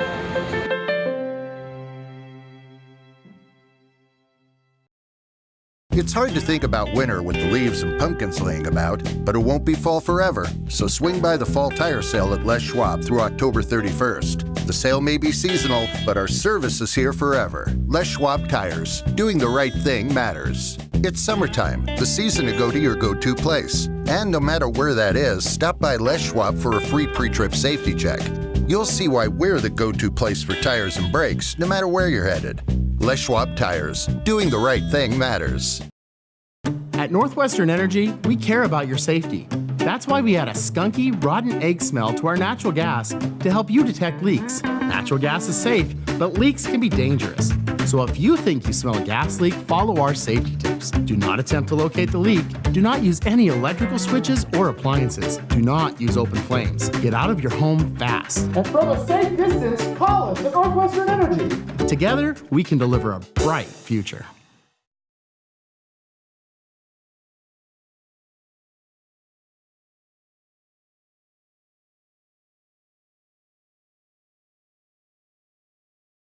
Man, unbeaten on the year at 2-0. Ranked 26, Rocky 2-1, but on the field they're 3-0. They beat Carroll College 19-0. They had to forfeit that game due to an ineligible player that was used, and Rocky 2-1, ranked 14th. What do you think Coach Petrino was telling his team at halftime? How are they going to get some points on the scoreboard? Well, I think first of all he's going to tell the defense great first half, because Rocky's defense played phenomenal. I mean, they shut down. Western had a couple drives, but when it counted, they shut them down. Offensively, I think they got to keep doing what they're doing. They're trying to run on the edge. I don't think that's going to work too great against this fast Bulldog defense. I think we'll see a little bit more of Melby and Sparks going right at them. They seemed like they had success when they ran the ISOs and the zones right at the Bulldog defense. Bulldog defense is a little bit on the small side, but very quick. So the chance to beat them is right at them. Bill Wilson, the athletic director at Montana Western. These coaches get so much credit for what they do. Lindsay Woolley takes the Montana Western team to the Final Four of the NAIA tournament. Your football coach is off to a 2-0 start. But Bill, as the athletic director, I think you should get some credit for the success. I coached for 23 years, and maybe I didn't get as much credit as maybe I could get now. So, no, I obviously have been here 8 months and have inherited a good group of coaches, great student athletes. They're wonderful people, more importantly, and it's important to us. And so last year to be able to experience, or last spring to be able to experience a couple of national playoff teams, it was fun. I felt a little guilty, but just a little bit, that I was able to jump on the train for that ride. And so we've got good people that work here, and I'm really proud of them, and hopefully we can keep things going. How important is it for the Frontier Conference, the entire state of Montana, that Montana gets to host that NAIA Women's National Tournament? Oh, it's a big deal, and if you saw last year, you feel this real sense of pride. That Final Four game and the place is filled, and this is their Montana team, and people that aren't even familiar with Western are rooting for you. It's a really neat thing.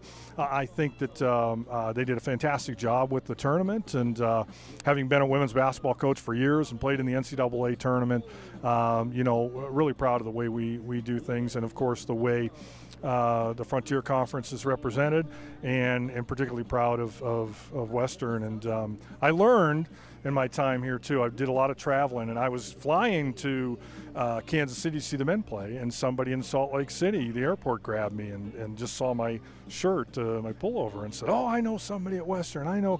I've learned that a lot of connections all over the place, and I would imagine it's because we've produced a lot of teachers and coaches and very successful ones, and so it's been so far it's been fun for me. On the Opportunity Bank Halftime Report, we visited with Athletic Director Bill Wilson. The future in your athletic department, what's going to happen in the near future here in Dillon? Well, we've just completed a little upgrade in the Stroud Gymnasium, all brand new floor, have done some other enhancements in there. We still have another phase of that project.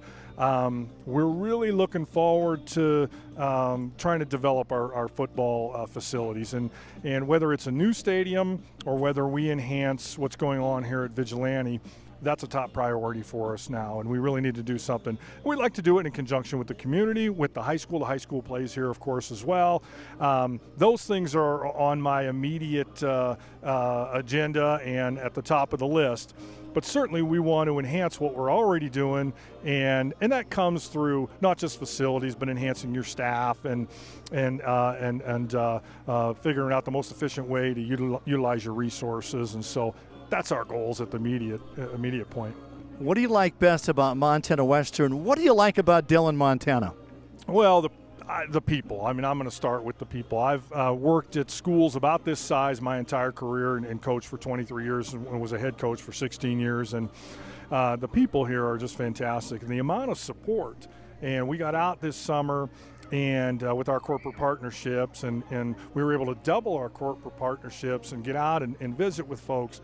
But, we just have such tremendous support, and it's the people. It's the people at the institution.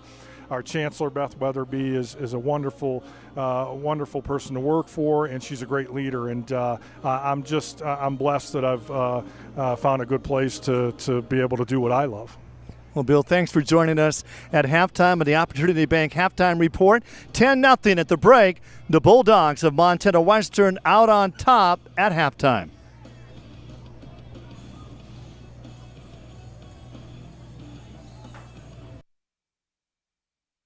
Out here, we love our animals, from the wildlife to the livestock. Inside, it's the same. They're just like family. We keep them happy and healthy, most of the time. Secondhand smoke puts pets at risk for cancer, feline lymphoma, vomiting, increases the risk of tumors and lung cancer, even causes eye and skin disease. Secondhand smoke puts your pet's life at risk. Montanans have their own definition of what's important in life. Success takes discipline and perseverance. Dedication is more than just putting in your time. And trust is the foundation of long-standing relationships. In Montana, strength means something more.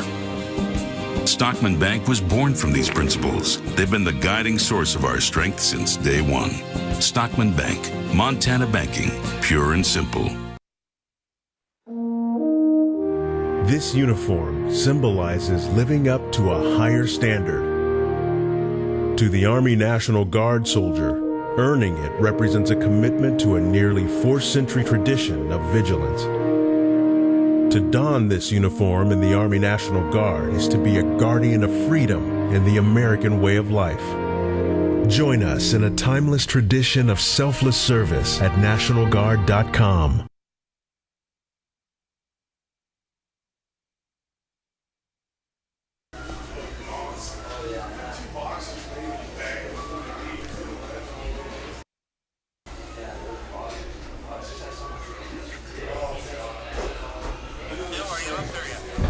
I'm here. Okay, you ready to talk to us? Absolutely.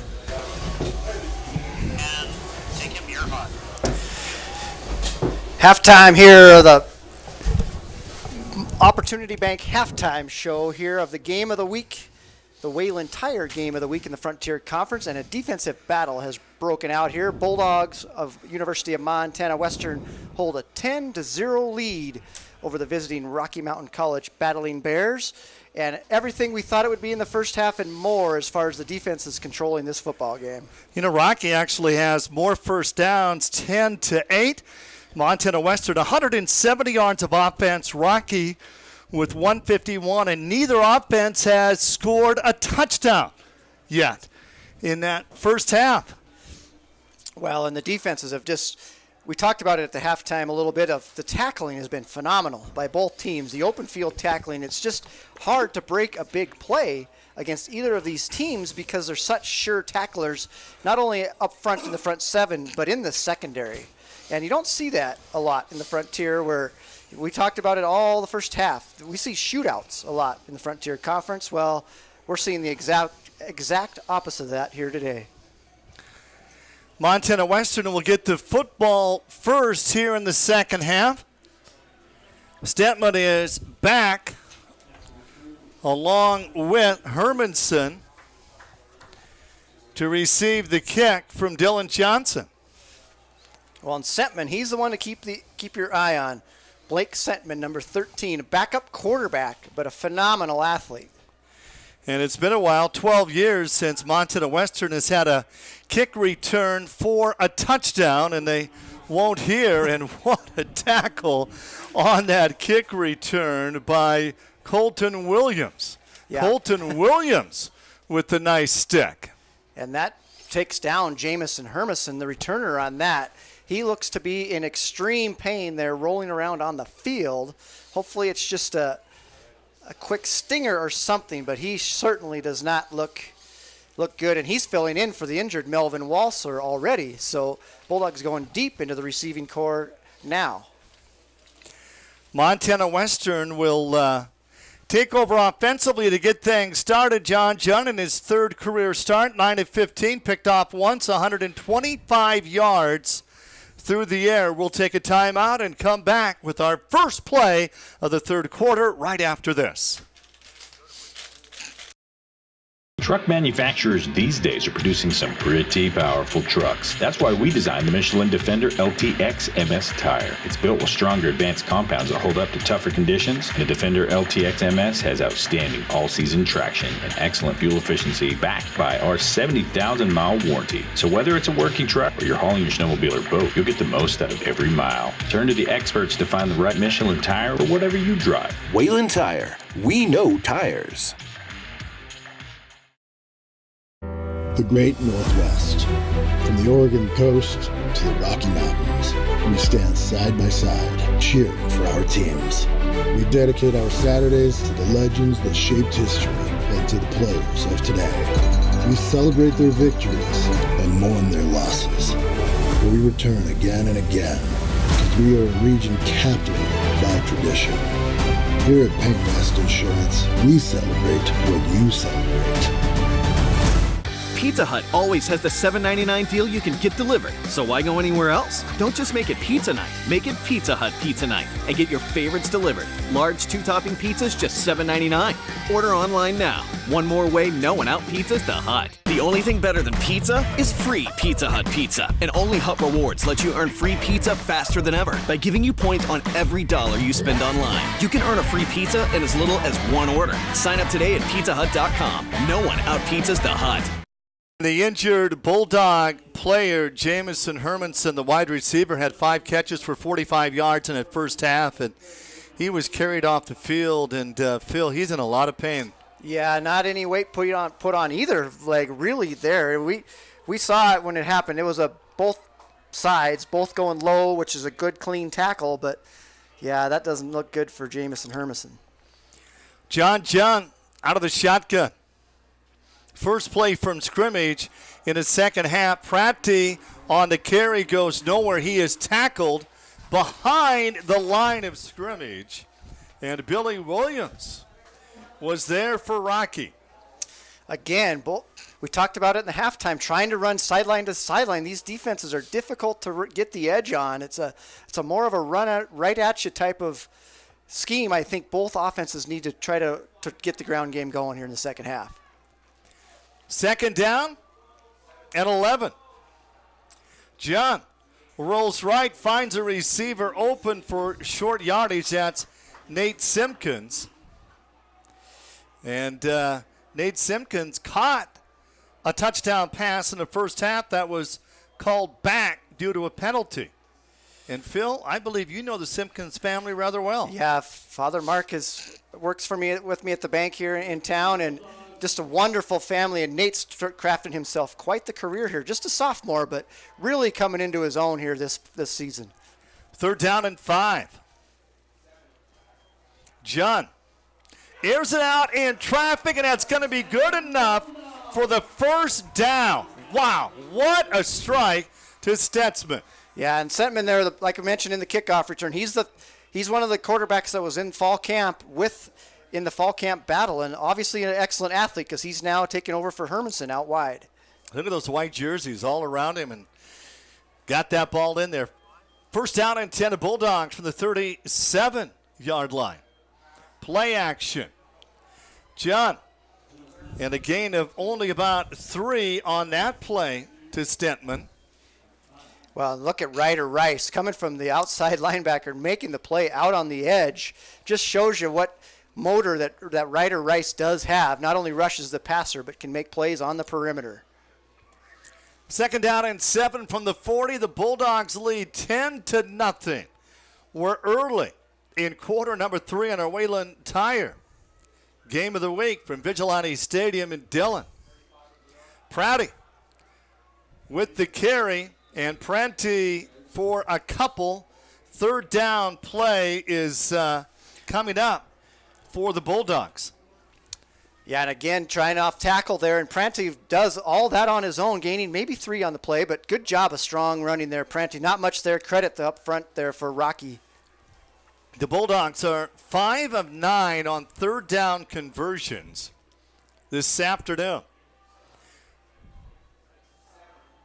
John looking right through the arms of his intended receiver, Nate Simpkins, unable to make the catch, and Rocky's going to get the football. That pass looked a little bit behind Nate Simpkins there, but Simpkins, normally very sure-handed, probably wants that one back. That one had some zip from John Jund. Karchenko's the one that's punting in this game. He put off a couple good ones, too. Hasn't punted this year, but, boy, he looks sharp punting as well as the 51-yard field goal until that one.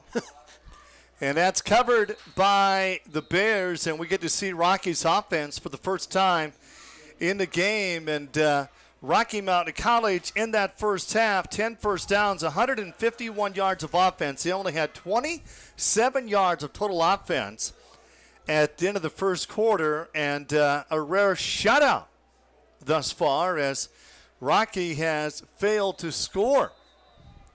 Well, and this is going to be their best field position to start a drive, I believe, in this ball game at their own 29-yard line. They've been inside their own 10 multiple times there in that first half. Bakken's a quarterback. They've used 2 different quarterbacks.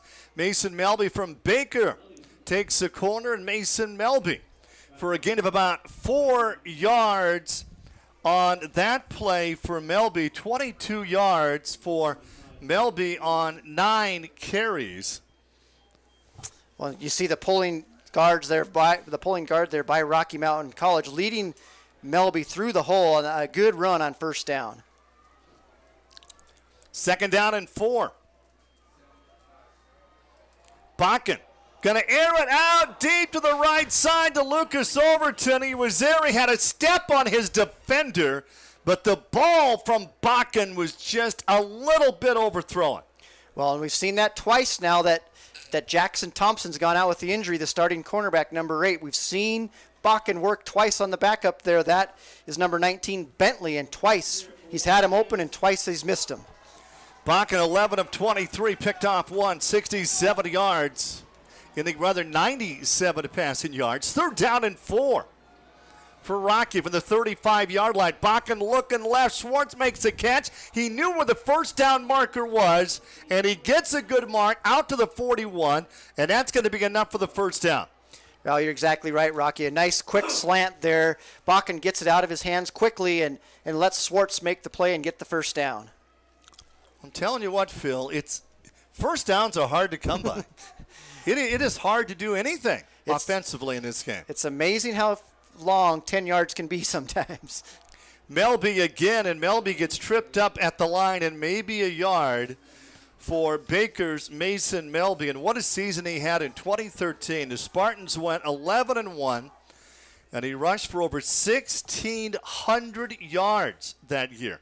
Last year he had 3 games where he went over 100 yards, at 158 yards against the Diggers of Montana Tech. 2nd down and 9 for Rocky. Sparks is in motion. Sparks, screen pass, caught. Sparks fights for the first down, and he gets it. And that was all Sam Sparks after the catch was made. What a nice run. Well, and that might be the first open field tackle we've missed, that the Bulldogs have missed here, one that they should have made. And a lot of running red jerseys, Sparks. and Sparks just ran right through it. Well, a good drive here to start this second half by the Battling Bears. Just what the doctor ordered for Coach Petrino and crew. 46 yards away from the end zone. Melby looking for some room. Melby out to about the 40-yard line. Joe Casado in on the tackle. We've called Casado's name multiple times here today. Having a good football game here is Casado. This is definitely the best running we've seen for the Battling Bears here in this ball game, this first drive. Coach Petrino and his staff at the half decided, hey, we're going to try to run against them in the second half. This first drive has been effective. 2nd down and 5 from the 41-yard line, and they'll run again. Mason Melby for a few more yards. It's going to be 3rd down and short. And you know when you run, Phil, the clock moves. Yeah, it surely shortens up the football game. And you mentioned 3rd and 2. I would suspect we're in 2-down territory here for Rocky Mountain College if they don't pick up this 3rd down and 2. And Mason Melby will check out. Sam Sparks is in the game as a running back. He's got 153 yards on the season, averaging 6 yards a carry. 3rd down and short, definitely in 4th down territory here. Bakken back with Sparks. Bakken will throw. Bakken gonna go deep. Overton jumps up and makes the catch. Oh my, Lucas Overton. What a great catch. Great. Not only a great catch, but a great spot throw there by Bakken. Puts it right where only Overton can get it. And you can't get much better coverage than that. Allen defending, but Overton timed his jump just perfect. Rocky trying to get their first points 14 yards away. Sam Sparks with the carry. Sparks gets near the 10-yard line.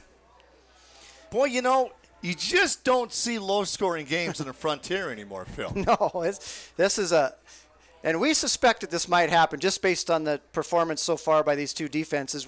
You weren't totally sure because they've been overmatched opponents so far by both squads, but both defenses living up to their billing. It's going to be 2nd down and 7 for Rocky. Mason Melby stays out. Sparks stays in. And Bakken stays in the pocket, and Bakken threw behind his receiver, Overton. Overton still made the catch, and the Battling Bears are inside the 5-yard line. And we're talking, is it a first down? Should be 1st and goal. First and goal.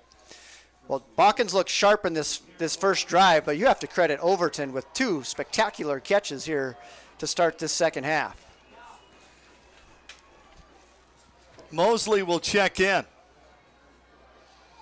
Mosley will come in motion. 1st and goal. Rocky trying to get their first score. Melby, maybe a yard for the Baker back. Boy, how important is this drive this possession right here for Rocky, Phil? Well, they absolutely have to come away with points here. Even if it's only 3, second and goal from the 4, it's going to be very difficult to run this ball in. I do have a feeling that Bakken's going to have to throw it in for the Battling Bears to get in the end zone. Overton and Max Gray split out wide to the right side. Melby's back in, second down and goal from the 5-yard line. Bakken looking right to Gray, finds him. Gray in the end zone of the Bears have finally put some points on the scoreboard.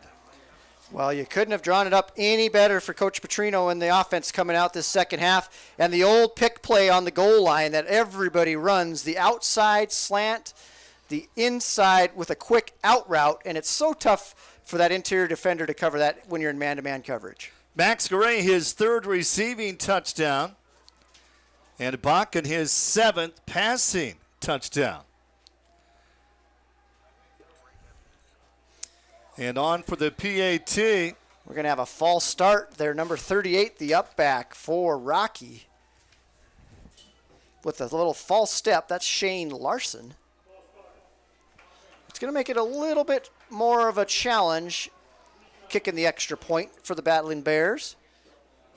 With Wooten in to kick it. It's now going to be technically a 25-yard extra point attempt, almost what the NFL's gone to now, which is amazing how many of those they've missed since they've moved it back just a few yards. Big PAT to make it a 3-point game.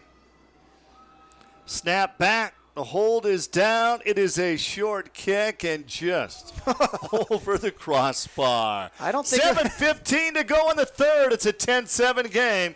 Bulldogs out on top. Wouldn't have been good from... Since before the birth of America, the Army National Guard has stood ready to answer the call to defend and protect the nation. Army National Guard soldiers share in an enduring commitment to serve their state in times of crisis and defend their nation in times of conflict. The men and women of the Army National Guard serve part-time in their own communities and have a stake in its continued security. To learn all about the benefits of becoming a soldier in the Army National Guard, visit nationalguard.com. It's hard to think about winter with the leaves and pumpkins laying about, but it won't be fall forever. So swing by the fall tire sale at Les Schwab through October 31st. The sale may be seasonal, but our service is here forever. Les Schwab Tires. Doing the right thing matters. It's summertime, the season to go to your go-to place. And no matter where that is, stop by Les Schwab for a free pre-trip safety check.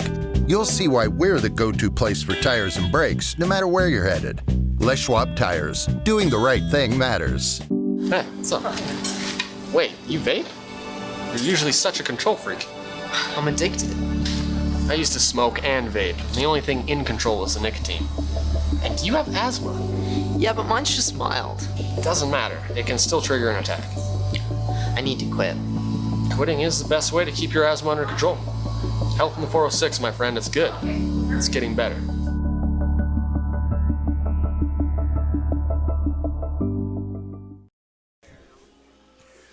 Well, it took the 14th-ranked Battling Bears of Rocky Mountain College 2.5 quarters, and they finally got some points on the scoreboard. 10-7. Well, the Bulldogs out on top. That was a great drive engineered by Jacob Bakken. That's by far the sharpest he's looked this entire game, and finished it off with the touchdown pass to Gray. Gray now has 6 catches in the ball game for only 35 yards, but most importantly, has the 1 touchdown. And the Bulldogs will get the football back here midway through this 3rd quarter.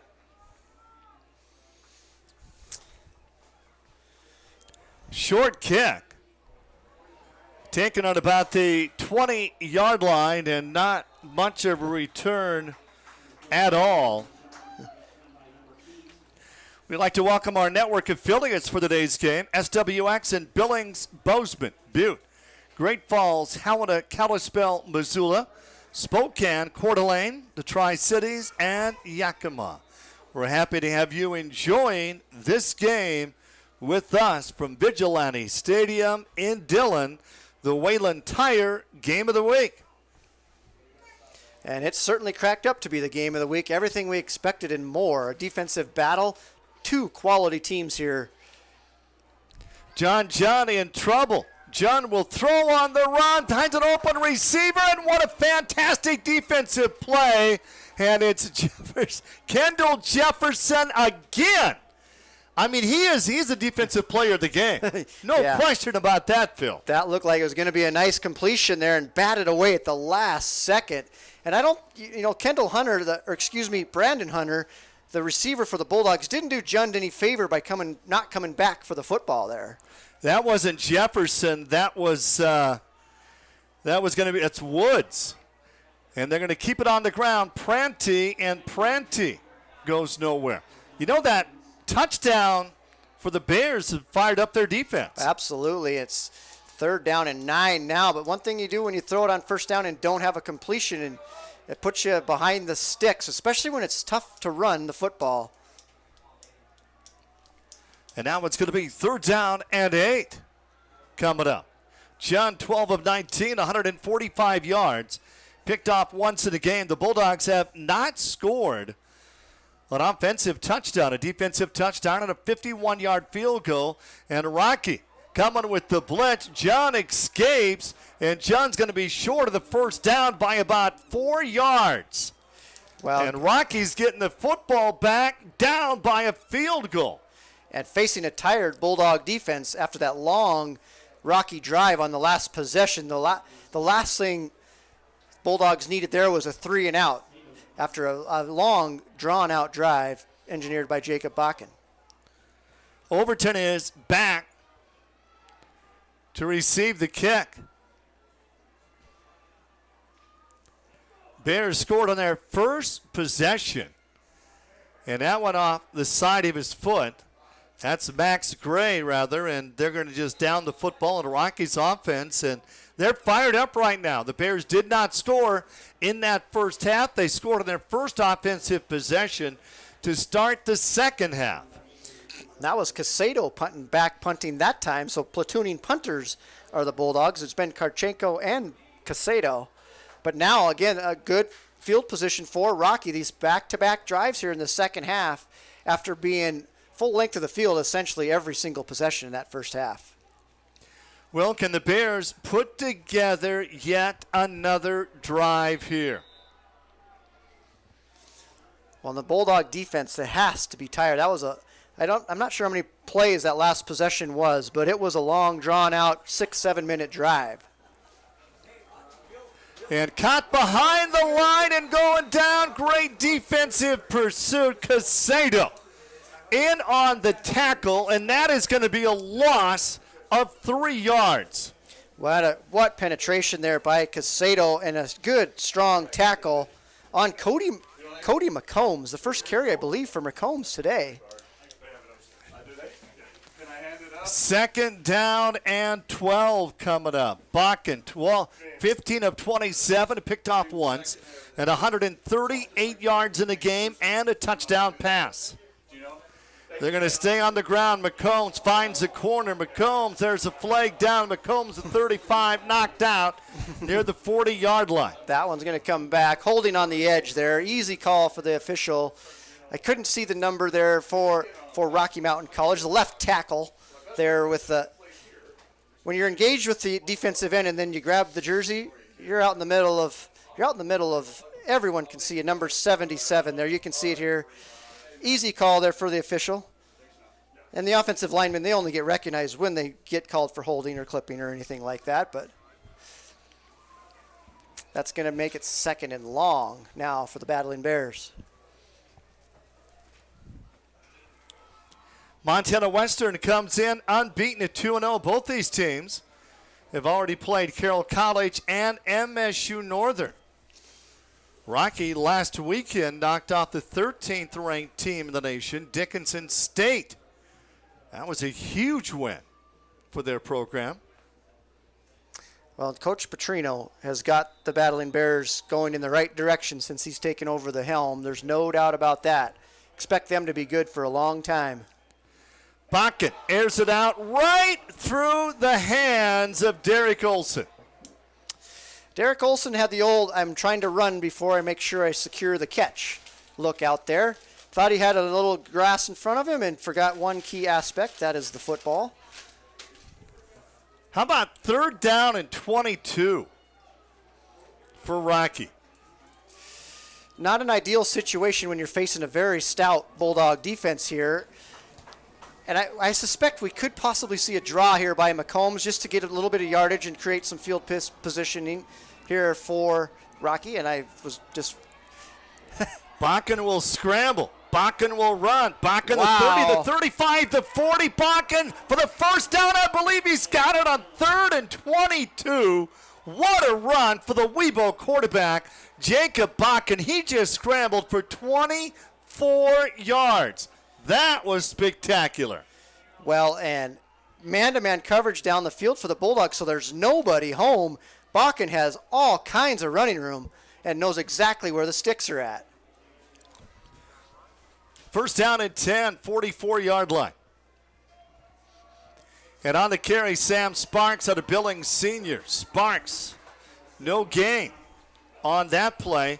Sam Sparks in 2015 at Billings Senior, he went over 100 yards 7 times at 196 yards against Big Sky. They were 2nd in state that season. And then in 16, they won their first state championship since 1979. And they won it again a year ago. 2nd down and 10 for Rocky. Down 3. Bakken, boy, look at that time. Now Bakken's flushed out, throws on the run, wide open, it's Gray, and Gray's going in to score. And the Badland Bears have taken the lead. Max Gray from Bakken. The 2nd time those two have hooked up here in quarter number 3. Well, that's all on the offensive line. Tremendous up front, but also look at Jacob Bakken. Breaks the pocket, but has his eyes down the field. And in the scramble drill, receivers are taught either come back to him or go away from him, being the quarterback. And Max Gray goes away from him and breaks the coverage. That was a huge play. Gray was wide open, and the kick is up. And the kick is good, 14-10. Rocky out on top. We're back with more right after this. Let me introduce you to the BF Goodrich All-Terrain TA KO2 tire. With technology designed to conquer the harshest terrain on Earth, the KO2 is BF Goodrich's toughest all-terrain tire ever. And now, that Baja-born toughness is ready for you. Whether you're at work or at play, take on your toughest road challenges with confidence. Turn to the experts at Wayland Tire to find the right BF Goodrich tire for whatever you drive. Wayland Tire. We know tires.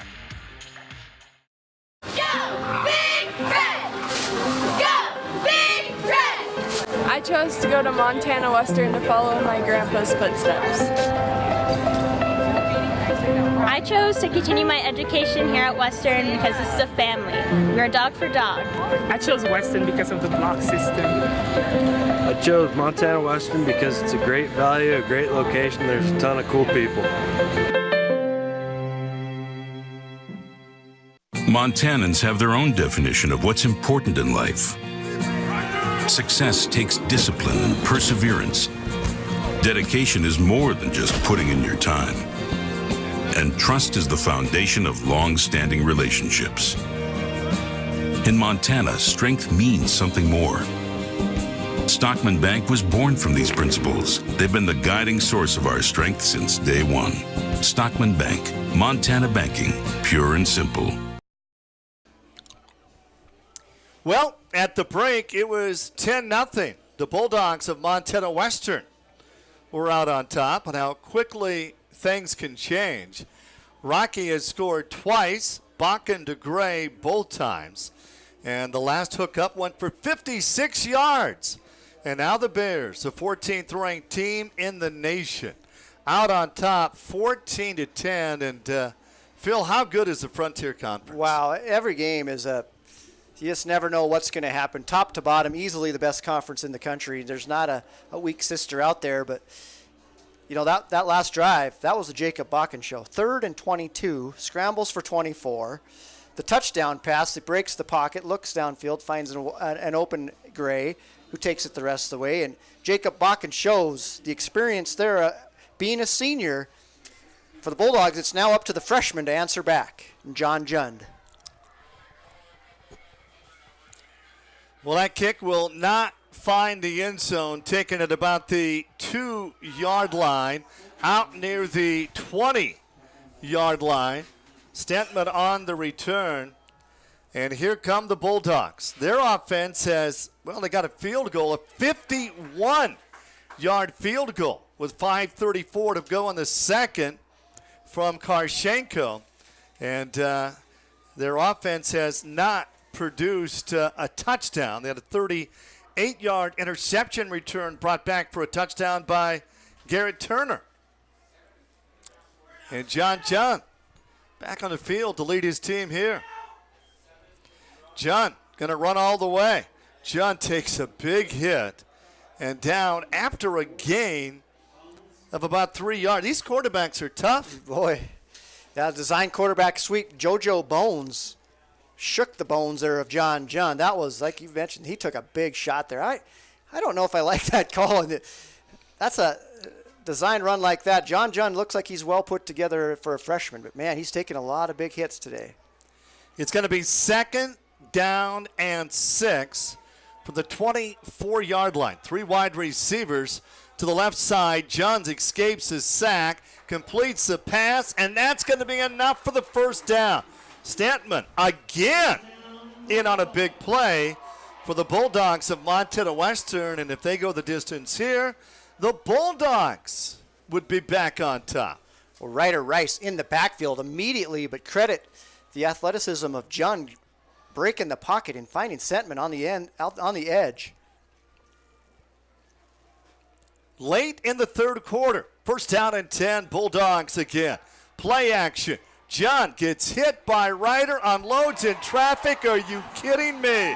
Wow. And the catch is made. Wow. Who got that catch? I can't. That is Beaverhead County product Boyd Jenny with a huge catch. Going up in traffic and just yanking it away. Look at there. all the white jerseys. Surround him.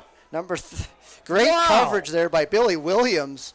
But Boyd Jenny pulls it away. That was also a great pass by Jund. And the Bulldogs are knocking on the door, 27 yards away from taking the lead. Jund's got nice protection, finds his receiver, Nate Simpkins. It's good for a dozen, and that is another Bulldog first down. And this crowd is getting loud here at Vigilante Stadium in Dillon. Well, are we going to see a first half of defense and a second half shootout? It's kind of what it's looking like right now in this third quarter. They work from the 16-yard line.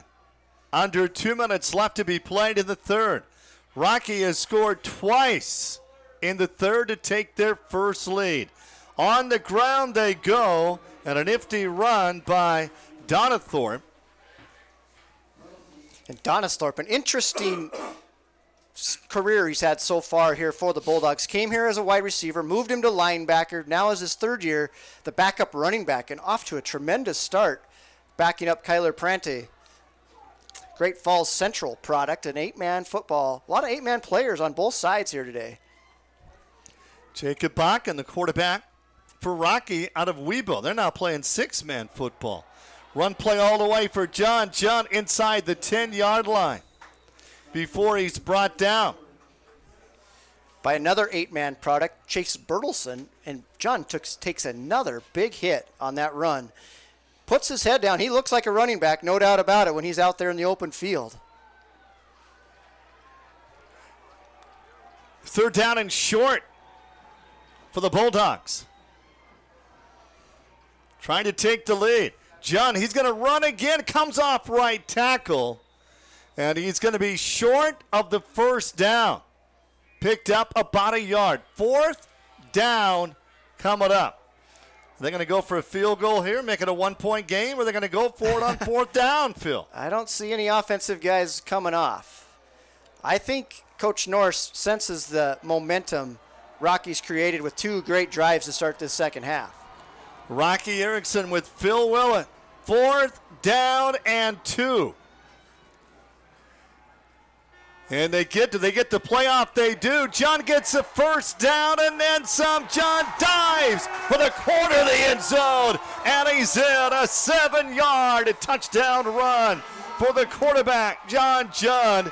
And at the end of the third quarter, the Bulldogs have taken the lead. Well, we talked about the senior in Jacob Bakken with 2 great drives to start this second half. We wondered, will the freshman from Western answer back? We have our answer. We have a ball game here. This is going to be a good one. Karchenko on the extra point. The kick is up, and the kick is good. 17-10 Western out on top. Education basically just consisted of advice my parents gave to me. They start becoming more aware of what their money is doing and what they're doing with their money. It's relative, it's timely, it's fresh. Very engaging, it's easy to follow, and it's interesting. A lot of our classes are preparing us for college and to think, but this one is preparing us for life. Our mission here at Opportunity Bank is to provide strong financial futures for Montanans, and we believe that financial literacy plays a big role in that.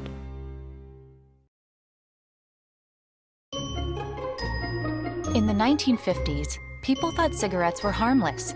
Today, it's e-cigarettes. Vaping is highly addictive.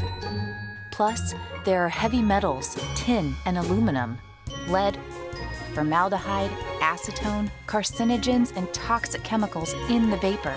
E-cigarettes are not regulated. Corporate tobacco hasn't changed their game, just their technology. If you want to quit, call the Quit line for free help and FDA-approved medications.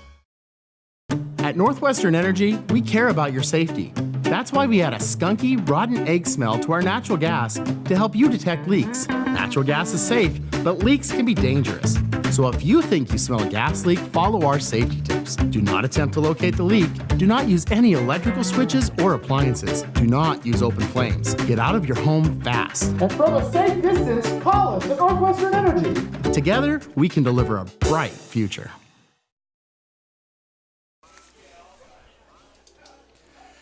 The Bulldogs of Montana Western out on top of the Badland Bears of Rockies, 17-14. The two teams combined for 10 points in the first half, and 21 points in that third quarter as we go back and forth here.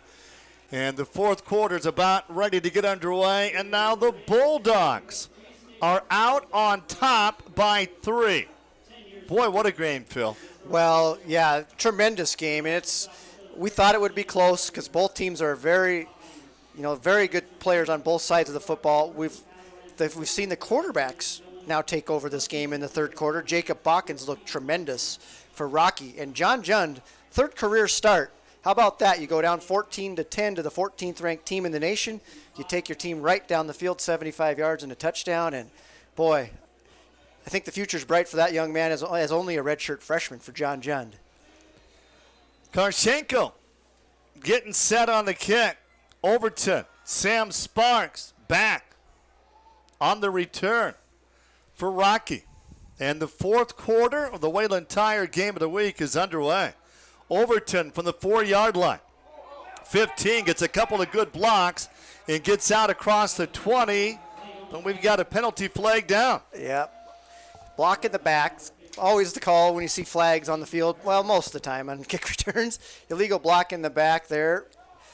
So that'll push the ball back from the 25. It'll be inside the 15, I would suspect, maybe even inside the 10. Well, Rocky, can they continue the success they've had in that third quarter with 2 nice drives that resulted in touchdowns? The Bears had a 5-yard touchdown pass, Bakken to Gray. And then with 3:31 to go in the third, 56-yard touchdown pass, Bakken to Gray.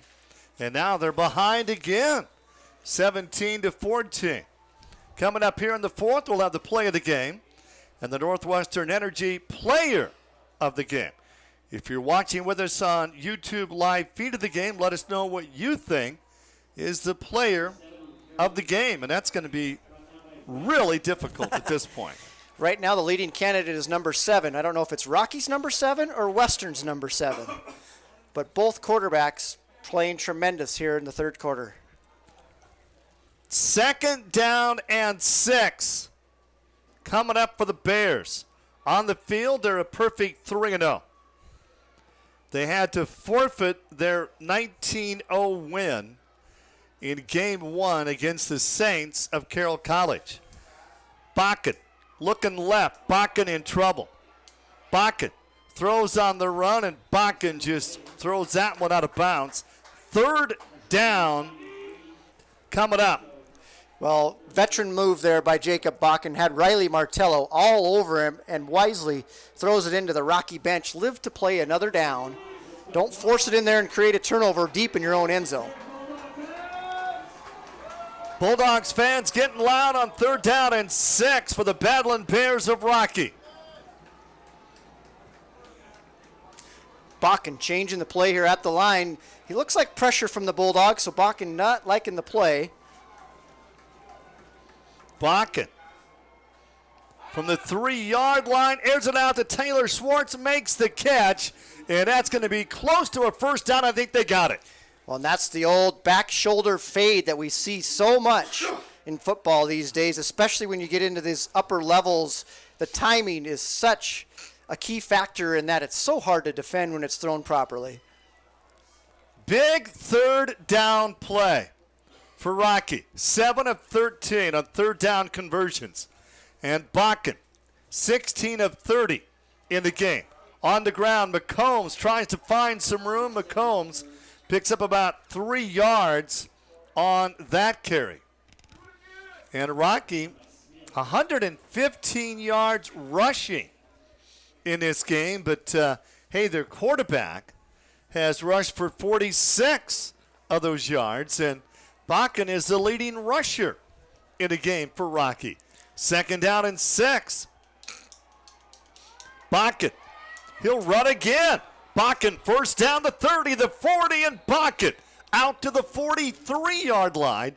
And that's good for another 20 yards, Phil. Well, and Bakken recognizing when he breaks the pocket, and Bulldogs playing a lot of man-to-man coverage across the board, relying on that excellent secondary. But what that does when you have a running quarterback is he has lots of running room.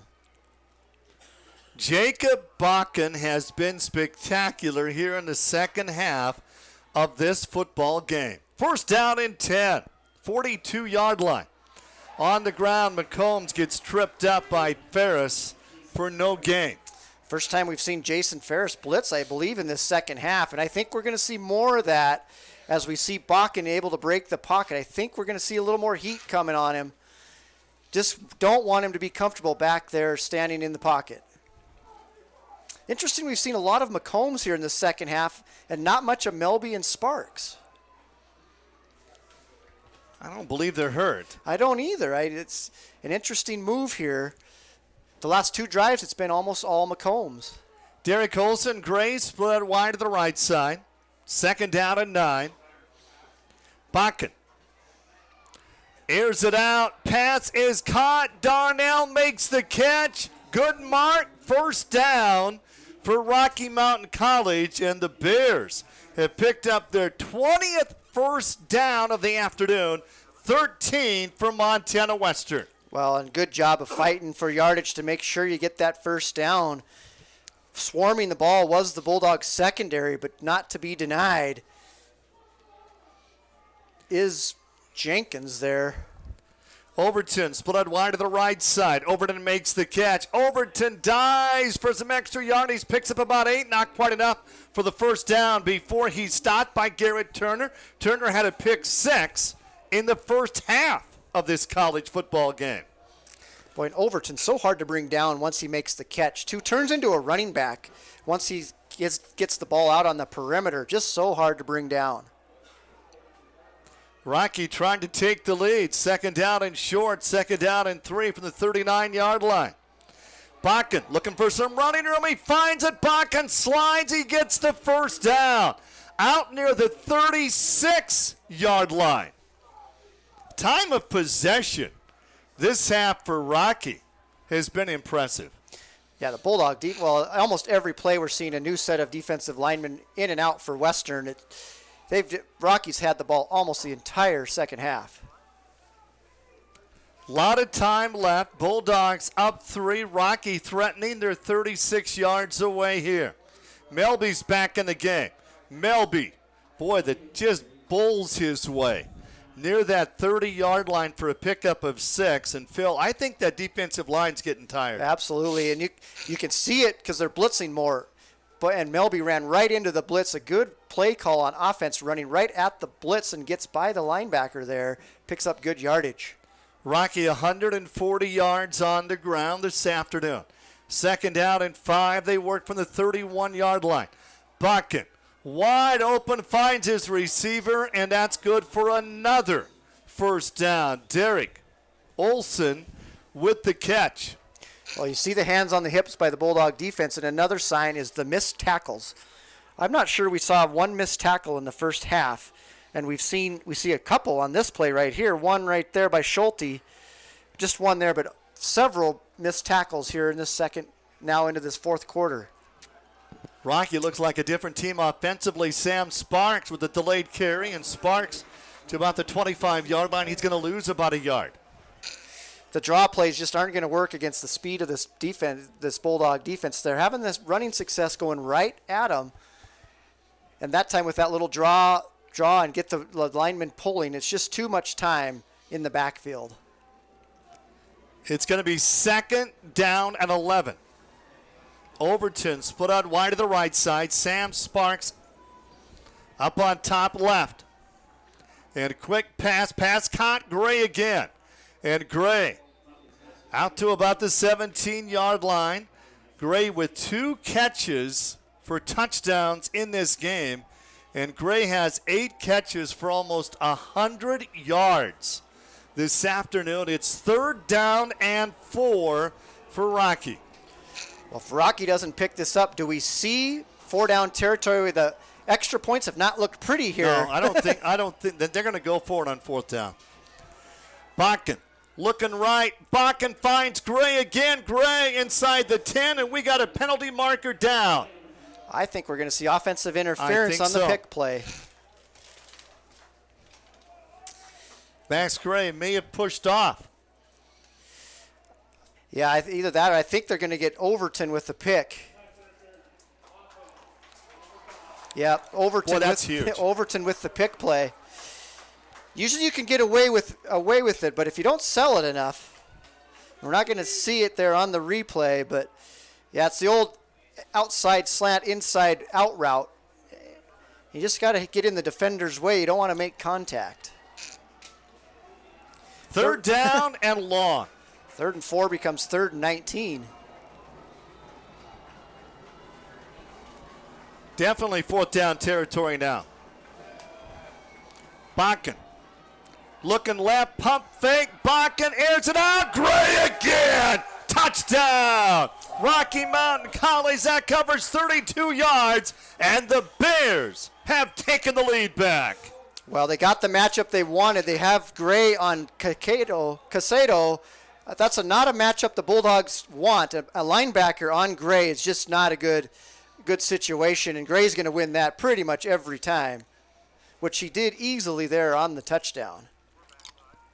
5-yard touchdown pass, Bakken to Gray. 56 yards and now 32 yards, all in the second half. And the extra point is good, and Rocky out on top of Montana Western, 21-17.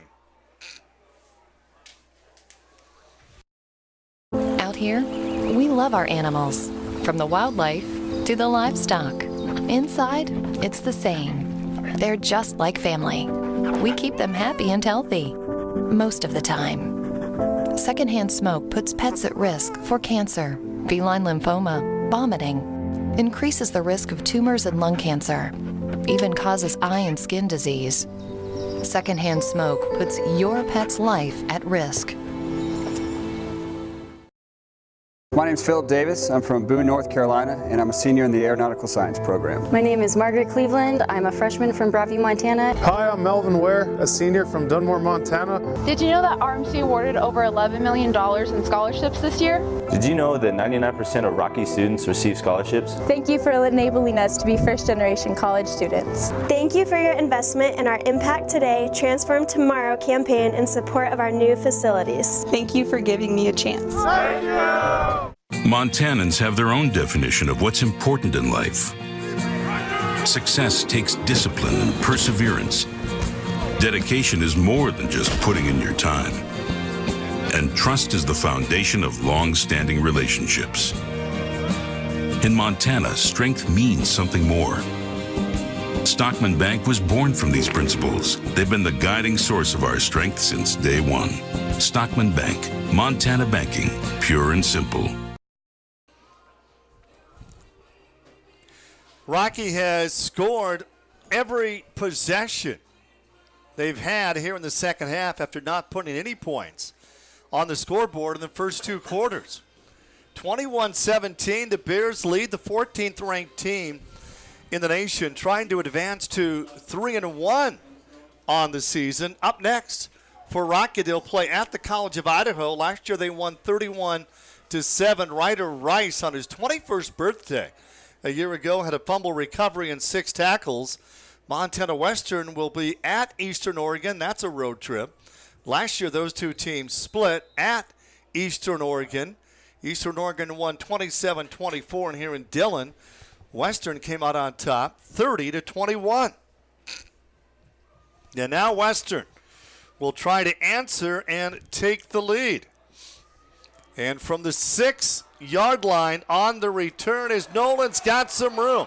Out across the 40, and the kicker is the one who makes a tackle at the 45-yard line. And it's a good thing he did, because Donisthorpe was gone if he doesn't get pushed out of bounds there. I don't think anybody else had the angle on him. We'll see here in the replay. Boy, Donisthorpe hit that like a rocket. That's how you hit a kick return right there. You don't delay. You just bust it. Credit the blocking. 23 there, might have been able to get him there for Rocky. That's Kobe Ruff, but that would have been close. Nice return, and the Bulldogs take over offensively from the 42-yard line. Prenti on the carry. Prenti gets pushed back after a short gain by Billy Williams. We haven't seen Prenti carry the ball much here in the second half. Only his 10th carry of the ball game for 31 yards now for Kyler Prenti. Not been a lot of good running by either team other than Jacob Bakken so far in this ball game. What a disappointing loss it's going to be, Phil, for either team. I mean, what an effort. Oh, boy, this has been a hard-fought battle, and neither team deserves to lose this one. There's no doubt about that. Two quality teams. Second down and 6 from the 45-yard line. John under pressure, unloads, nobody there, and the closest to the football was Keenan Fagan, who was one of the leading receivers, as Phil said, in the Frontier Conference a year ago with 7 interceptions, and that was overthrown. Well, we almost saw the freshman mistake there by John Jund. Lucky to get that one back, throwing it up for grabs. A good blitz there by Rocky. I suspect on 3rd and 7, we're going to see some more heat. We see Ryder Rice not on the line of scrimmage. That tells me he's coming from depth. They need to get across the 50-yard line for a first down and keep the drive alive here. John over the middle, makes a catch. Simpkins, nice catch, and what a throw by John and Phil. That was huge. Well, what a strike you called it. And the security blanket is Nate Simpkins. Just knows exactly how to get open and always makes the catch. But credit the poise there by Jund in a collapsing pocket. Great coverage there. I think that was number 2, and that was for Rocky. That's Kirk Dirch. The Bulldogs score a touchdown. They take the lead. Prenti from the 40, and they still move forward. Oh, man, look at that surge. He's going to get a first down Are you kidding me? What kind of a play was that, Phil? That would look like a swarm of bees just moving down the field. Prante and the offensive lineman just moving the pile. Watch this surge from the 42-yard line. And just pushed by that big offensive lineman. And that's Eric Weaver from Great Falls. 42-yard line to the 34-yard line. That was impressive. Second down and less than a yard. Inside the 35 for the Bulldogs. John takes a hit from behind. And was it a fumble or an incomplete pass? It doesn't matter. I think it's going to be Wait a minute, it does matter. It's going to be a loss of, well, they're going to call it incomplete. They're going to call it an incomplete pass. It would have been. Who hit him there? It was off the edge. I didn't see the number, and I still can't see it in the replay. Let's see, the 36 there gets off the bottom of the pile for Rocky. What a hit. 36. That is Billy Williams blitzing off the edge, and fortunate for John Jund to get that one back. Well, fortunate they call it. And John can't control the snap. And John is down with a big loss. And Billy Williams made the tackle. John unable to make the catch on the snap.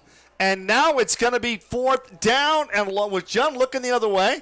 No, it was just a bad snap. Bad snap there on the replay. And Rockies decided they're blitzing every play now. So I expect, obviously with 4th and 8, we're going to see another blitz. But Williams and Rice are blitzing pretty much every single snap. How big is this play? Bulldogs are down 4. 5:34 to go. 4th down and 7 for Montana Western. The Bears are coming again. John's pass is going to be intercepted. And on the interception, and that's going to be J.J. Teal, but you know who forced that interception was Ryder Rice. Absolutely. Coming again from depth. Goes right. That's just a mismatch. Prante trying to block Ryder Rice on the blitz and just unable. That's just law of physics are going to take over in that one. Just an excellent job there by Ryder Rice. John didn't step up in the pocket either like an experienced quarterback would there in that situation. Isn't it amazing what one player can do defensively in one game, and how often has Ryder Rice accomplished that? Oh, boy, he's a wrecking ball. We call him in on the quarterback. We call him out on the edge making plays. And Melby with a gain of a couple. Can the Bears have a long, sustaining drive here in the 4th and take some time off the clock? Montana Western, well, both teams have 3 timeouts left. Unlike a year ago when it was 49-42 in overtime, Montana Western came out on top. This is a different game altogether. Both teams are much better this year than they were last year. I firmly believe that. Both, not only on defense, but offensively, the quarterbacks are looking very sharp as well. They're playing 2 of the premier defenses in the country right here. Melby gets tripped up, goes down for a loss of a yard. Rockies defense, I'm very impressed with that, Phil, and you can go a long ways with the defense they have this season. Well, that is impressive. If you can win games scoring only 21 or 24 points in the Frontier Conference, that means you have a stout defense, and these teams are doing it. 3rd down and 7 coming up. Bakken on the afternoon, 22 of 36, picked off once. 268 yards and 3 touchdowns. All 3 of his touchdowns to number 3, Max Gray. Well, how many long 3rd downs has Bakken converted here in the second half? Bakken in trouble. Bakken is going down. And Montana Western will have at least one more shot here with 3:41 to go to make a spectacular finish and come out on top. Rocky 9 of 15 on 3rd down conversions. Well, you have to credit Bakken there. Veteran quarterback, knew nothing was there on 3rd and long, doesn't throw the ball into traffic, takes the sack so the clock continues to run, doesn't force it into bad coverage. barely gets a punt off. It is high. It is a spiral kick. And that's going to go into the end zone. And the Bulldogs will come out first down and 10 at the 20-yard line. They've got 3 minutes and 2 seconds to get a touchdown and come back from behind and start the season 3-0. That was a booming punt. And we'll be back with more right after this. Whether you live in town, out on the farm, or a cozy cabin nestled in the woods, wherever you call home or choose to locate your business, Woodpecker Technologies has great options for your high-speed internet. Based in Montana, we provide quality service to communities and businesses throughout the state. For high-speed internet anywhere, call Woodpecker Technologies at 406-461-1941 or visit us online at woodpeckertech.com. At Northwestern Energy, we care about your safety. That's why we add a skunky, rotten egg smell to our natural gas to help you detect leaks. Natural gas is safe, but leaks can be dangerous. So if you think you smell a gas leak, follow our safety tips. Do not attempt to locate the leak. Do not use any electrical switches or appliances. Do not use open flames. Get out of your home fast. And from a safe distance, call us at Northwestern Energy. Together, we can deliver a bright future.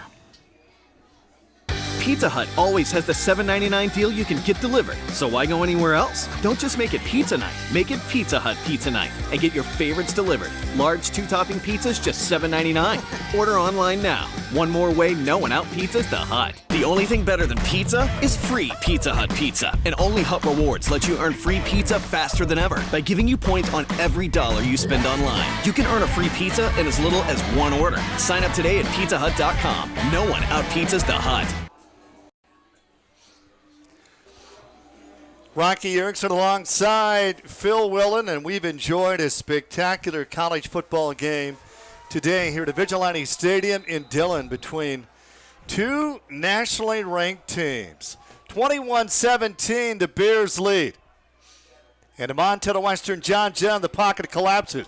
Prenti makes the catch. Prenti out across the 30, and Prenti with a great run after the catch.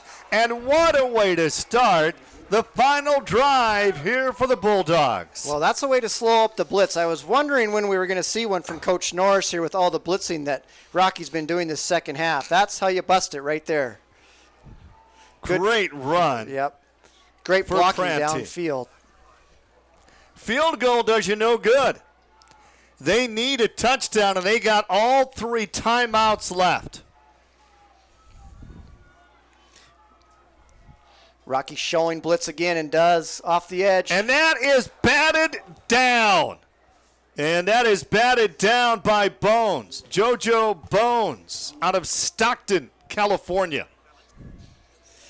And Bones could have easily picked that off as well. Hit him right in the midst, but that's why he's a defensive tackle.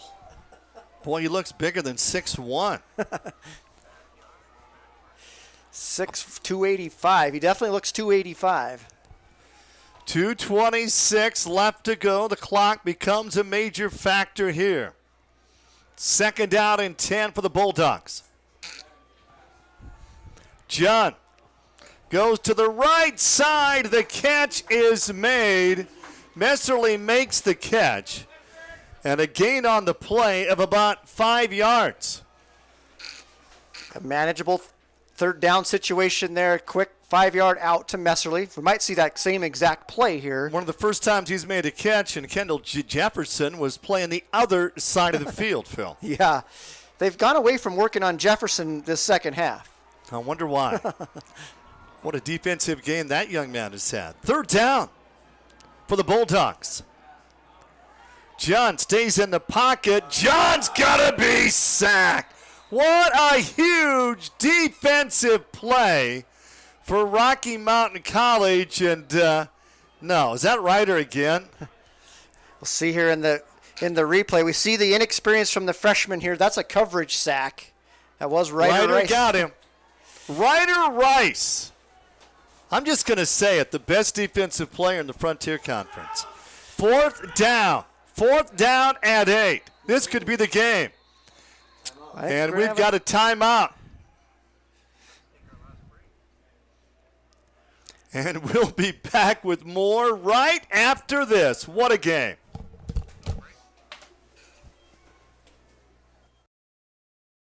Pizza Hut always has the $7.99 deal you can get delivered. So why go anywhere else? Don't just make it pizza night. Make it Pizza Hut Pizza Night and get your favorites delivered. Large 2-topping pizzas just $7.99. Order online now. One more way no one out pizzas the Hut. The only thing better than pizza is free Pizza Hut pizza. And only Hut Rewards let you earn free pizza faster than ever by giving you points on every dollar you spend online. You can earn a free pizza in as little as one order. Sign up today at pizzahut.com. No one out pizzas the Hut.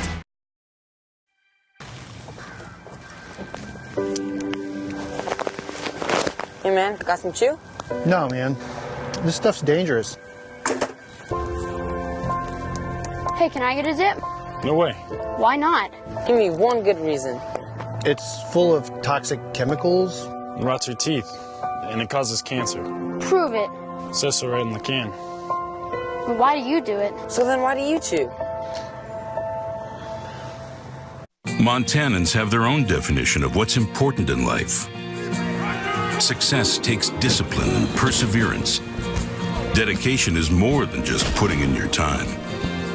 And trust is the foundation of long-standing relationships. In Montana, strength means something more. Stockman Bank was born from these principles. They've been the guiding source of our strength since day one. Stockman Bank, Montana banking, pure and simple. Fourth down and 7. John airs it out. Oh, what a great catch. Messerly to keep the drive alive, and that was thrown in double coverage. Can you believe that play, Phil? What a strike and what a catch. Rolling to his left, too, which we haven't seen him do all game. Great coverage by Jefferson, and Messerly pulls it away. And the Bulldogs are still alive, 49 yards away. John to Messerly again to get out of bounds. They still have 3 timeouts left. Rocky took the timeout moments ago. 66 seconds left to be played in this game. And Rocky out on top, 21-17. A low-scoring defensive battle. And now the Bulldogs are 41 yards away from keeping their season perfect. 5 wide receivers set. It'll be interesting to see if Rocky blitzes off this as well. 3 wide receivers up on top. John, great protection. John overthrew his intended receiver, Stentman, and it's going to be 3rd down. 61 seconds left to be played. We're going to be in Helena next week with the Wayland Tire game of the week as the Saints of Carroll College at home against Southern Oregon. Congratulations to Mike Van Diest, picked up career win number 200, and he accomplished it in 241 games. I was going to say, it didn't take him many to get to there. He's had quite the run as Coach Mike Van Diest. 3rd down and 3. Under a minute to go. Over the middle, he finds Messerly again, another 1st down. And the Bulldogs are 36 yards away. Well, Messerly, we don't hear from him all game, and now 3 catches in a row on this drive. 4 catches in the ball game. And again, another tough catch under blanket coverage. Boy, what a bullet pass. Again, Jefferson all over Messerly. But I like the poise of that young freshman, John Junn, facing heavy blitz here entire second half. And he stood tall. John Junn, 20 of 33, picked off twice, 258 yards in the game, and no touchdowns. And the Bulldogs have a new series of downs. They're 36 yards away. You know, I've said this before, Phil, and I'll say it again. Boy, to lose this game for either team, that's going to be devastating. Well, it's early in the season, but it's a critical game early in the season. Very critical for Rocky with now the blemish on their record with the forfeit. As we know, they don't take enough Frontier teams into the playoffs. Should get 3 or 4, I believe, every year, and we only get 2, which is a It's the best travesty. conference in the nation, and it should be 4 teams. Yeah, absolutely. And it's so every loss is a huge loss in this league. First down and 10 from the 36-yard line. John airs it out deep. He's got a receiver wide open. Messerly makes the catch, and he fumbles the football down at about the 2-yard line. Oh, my. Messerly, where's he been this game? And trying to get into the end zone. That is simply huge. Messerly makes the catch at the 8-yard line. One man to beat. Fumbles the football. I thought it almost looked like it was fumbled through the end zone, but it was the right call. 47 seconds left to go. And first down and goal at the 4-yard line. And they keep it on the ground, and Nolan Donathorpe cannot get in, picks up about a yard. And the clock will continue to run. And I don't know if the clock stopped there. The officials are going to stop the game. They may have to reset the clock. 21-17. Rocky out on top here. I'm wondering if Rocky called a timeout to try to preserve some time here. I'm not sure. I don't believe Western would with this much time left. 39 seconds. I think they're going to have the clock reset. It shows 39 seconds. You know, Rocky beat Dickinson State last week, and they're ranked number 13. Since 2000, Dickinson State has won 77% of their games against non-Frontier Conference opponents. Against the Frontier, they've won 15% of their games, and they're 0-8 against Frontier Conference teams in the playoffs during that time. They're going to add 4 seconds, 43 seconds left to be played. And the Bulldogs are 4 yards away from winning this football game. I think they're going to have to throw it in, or Jund is going to have to run it in for Western to get in this end zone. And John's going to come off the left side into the end zone for the go-ahead touchdown with 32 seconds left to be played. And this Western crowd is off the hook. Well, John Jund, the redshirt freshman, answers the bell again with a huge drive. And look at how aggressive he is. You don't see quarterbacks like these two, both Jund and Bakken, how aggressive they are running the football. They're both running backs that can throw. John Jund with 33 yards on the ground. And the PAT's good. And it's 24-21 Western. So Western led 10-zip. Rocky then went up 14-10. Western led 17-14. Rocky went ahead 21-17. And now Western leads 24-21. You know they have that basketball stat in basketball, the lead changes. Yeah. We have that in this football game. Well, and we talked about at halftime a defensive battle, and now a shootout broke out. 21 points in the second half for Rocky, 14 by the Bulldogs, 35 points in the second half after only 10 in the first half. Credit both quarterbacks. Both are tremendous in this final 30 minutes. Well, Jacob Bakken has been spectacular, and who knows? Maybe there's still a miracle left in the right arm of the Weibo Star. Well, Max Gray's been the target, which he always is, him and Overton for the Battling Bears. Western playing a lot of coverage, man coverage. I suspect we're going to see him sitting back a little bit. Nobody's going to get behind him, I would hope, if you're a Bulldog fan, with 32 seconds left. 2 timeouts for the Battling Bears, so plenty of time. And the clock stops with each first down. Wow. What a football game. It was 10-0 at the half. Montana Western was out on top. Overton and Sparks are back. And I don't think we expected anything less of this game. I had some of my friends here ask the line on this game. I said it's a 2.5-point spread, and they said, who's favorite? I said, I don't know. But it's a 2.5-point game. And that's about right where we're at. We might see overtime. You know, the way this game's gone, who the heck knows what's going to happen these final 32 seconds. Rocky's got one more shot. And it's going to be a line drive kick. That'll be covered at about the 27-yard line. A field goal would tie it and send the game into overtime. Well, that's a great decision by the squib kick there. Two dangerous returners in Sparks and Overton. I don't think you want to give them a chance to hit the home run off the kickoff return. Well, here we go, folks. Darnell Jenkins, Schwartz footed wide to the right side. Look for number 3, Max Gray. He's got 3 receiving touchdowns in the game.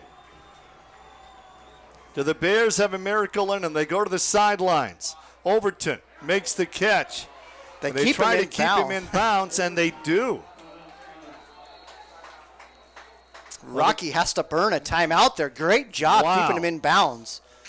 They're on the far sideline.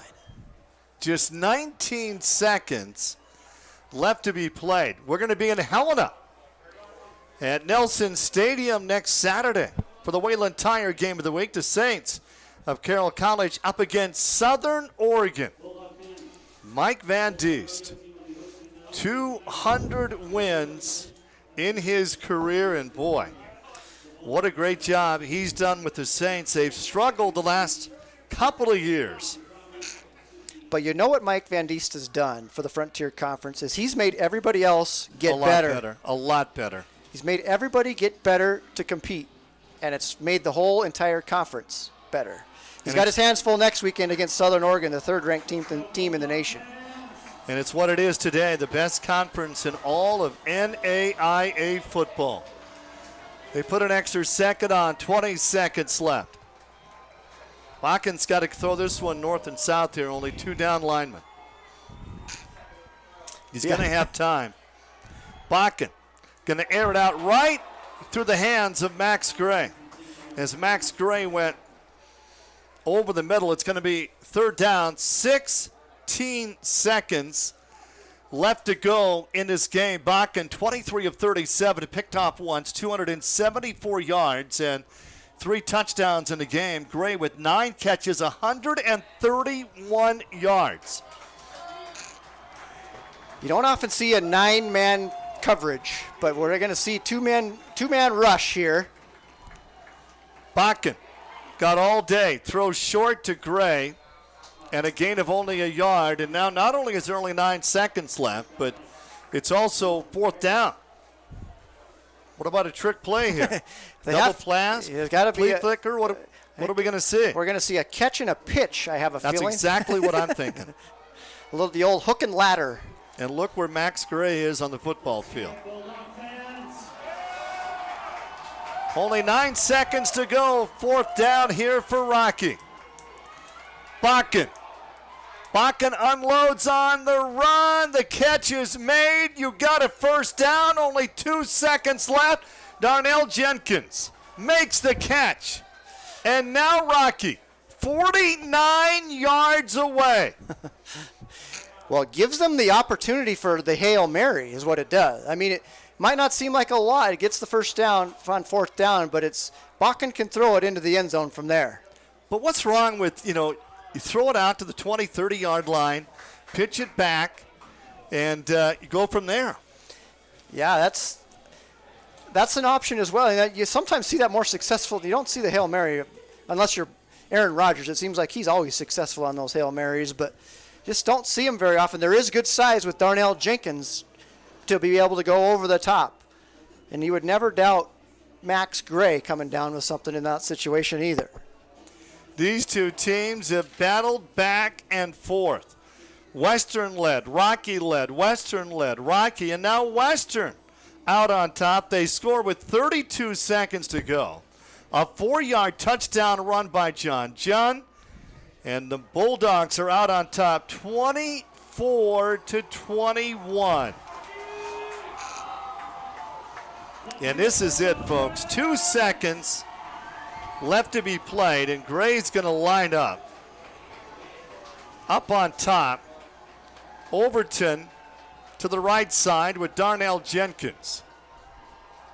4 Bulldog defenders inside the 15-yard line. And Bakken airs it out. Bakken's got a receiver over 10. No catches made. The ball is deflected by Allen. And the Bulldogs have won this football game, and what a game it was.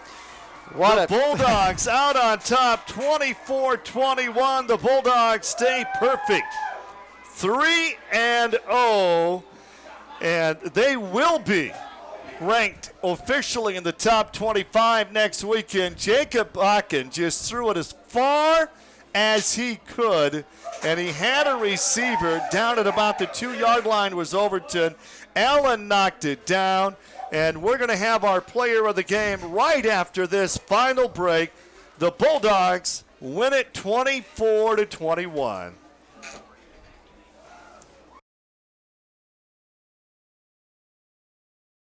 Let me tell you about America, down roads you don't ever see. Verses on billboards, cash crops and a coffee.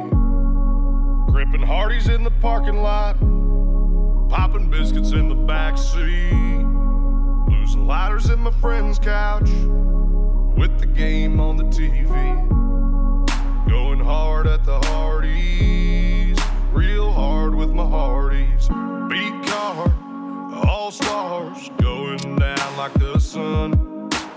Thick burger clutching with my bros out back, hanging for no good reason. Drive through, same through, sweet thickness in my eyes. Walk in the backyard, shakes held high, that's America past them fries.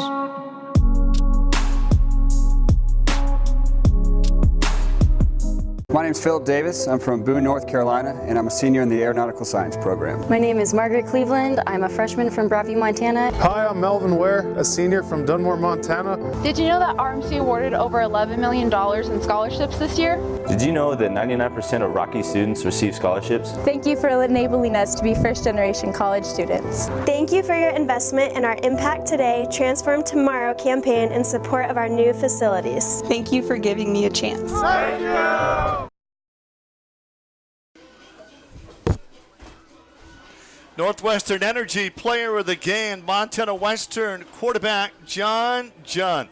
20 of 35, 296 yards. He rushed for 31 yards, but what a great final drive, and it was that 4-yard touchdown run by Junn with 32 seconds to play in the game that put the Bulldogs up for good as they win it 24-21. The final score. And the play of the game?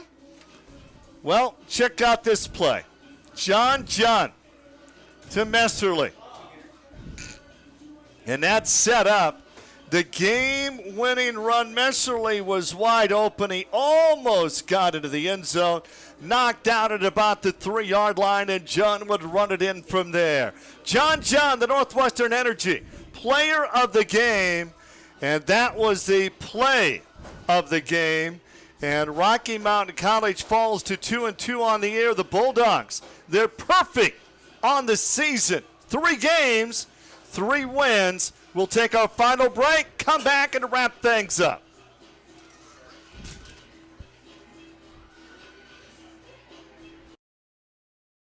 My name is Ava Duncan. I'm from Atlanta, Georgia, and my major is natural horsemanship. I like the Experience One program because it's unique and it's innovative. I went and studied wild horses at the Pryor Mountain Range a week before school started, and I get credits for it, and I'm in a class for it right now studying everything we learned in our whole trip. Honestly, this program is what's giving me a shot at having a career in the horse industry, and for that, I'm so grateful, and it's such a privilege to be here. Opportunity is everywhere. That is why I love my job at Opportunity Bank of Montana. I get to help my neighbors with business and agriculture loans, including new equipment loans. I understand that people need a bank they can rely on. You see, I grew up here with the Eastern High Plains out our front door and the crazy mountains in our backyard. Come see me, Brandy, or one of my colleagues at Opportunity Bank of Montana, your local bank your opportunity. At Northwestern Energy, we provide the natural gas needed for many appliances in your home.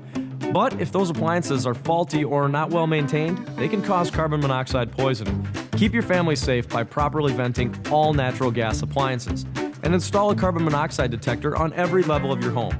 If your carbon monoxide alarm goes off, get out of the house fast. And from a safe distance, call Northwestern Energy. Together, we can deliver a bright future. Disappointing loss for the Bears. How about quarterback Jacob Bakken? 25 of 41, 291 yards and 3 touchdowns. He rushed for 67 yards. Max Gray had 10 catches for 132 yards and 3 touchdowns. And Phil, well, Rocky had 24 first downs. Western had 18. Rocky had 432 yards of offense. Western had 382. But on the scoreboard, Western comes out on top and wins it 24-21. Well, it was everything we thought it would be and more. It was a low-scoring, well, the first half especially was a defensive game. The quarterbacks took over in the second half. Both played absolutely spectacular those final 3 minutes. I think if you're a Western Bulldog fan, you come away with this thinking, well, that John Jund is a freshman. Bulldogs get down twice by 4 points in that fourth quarter, and all John Jund does is lead them to touchdown drives back-to-back to take the lead and eventually the win. Jacob Bakken, like you mentioned, Rocky, in defeat was spectacular, like he always is. He's so dangerous with his feet, so dangerous with his arm. It's going to be a tremendous Frontier Conference season. I can't believe it's still middle of September, and the games are already so critical. Rocky may be 2-2, but boy, they've got a great ball club. For Phil Willett, Rocky Erickson bringing you all the play-by-play. The Bulldogs stay perfect with a 24-21 win over Rocky Mountain College.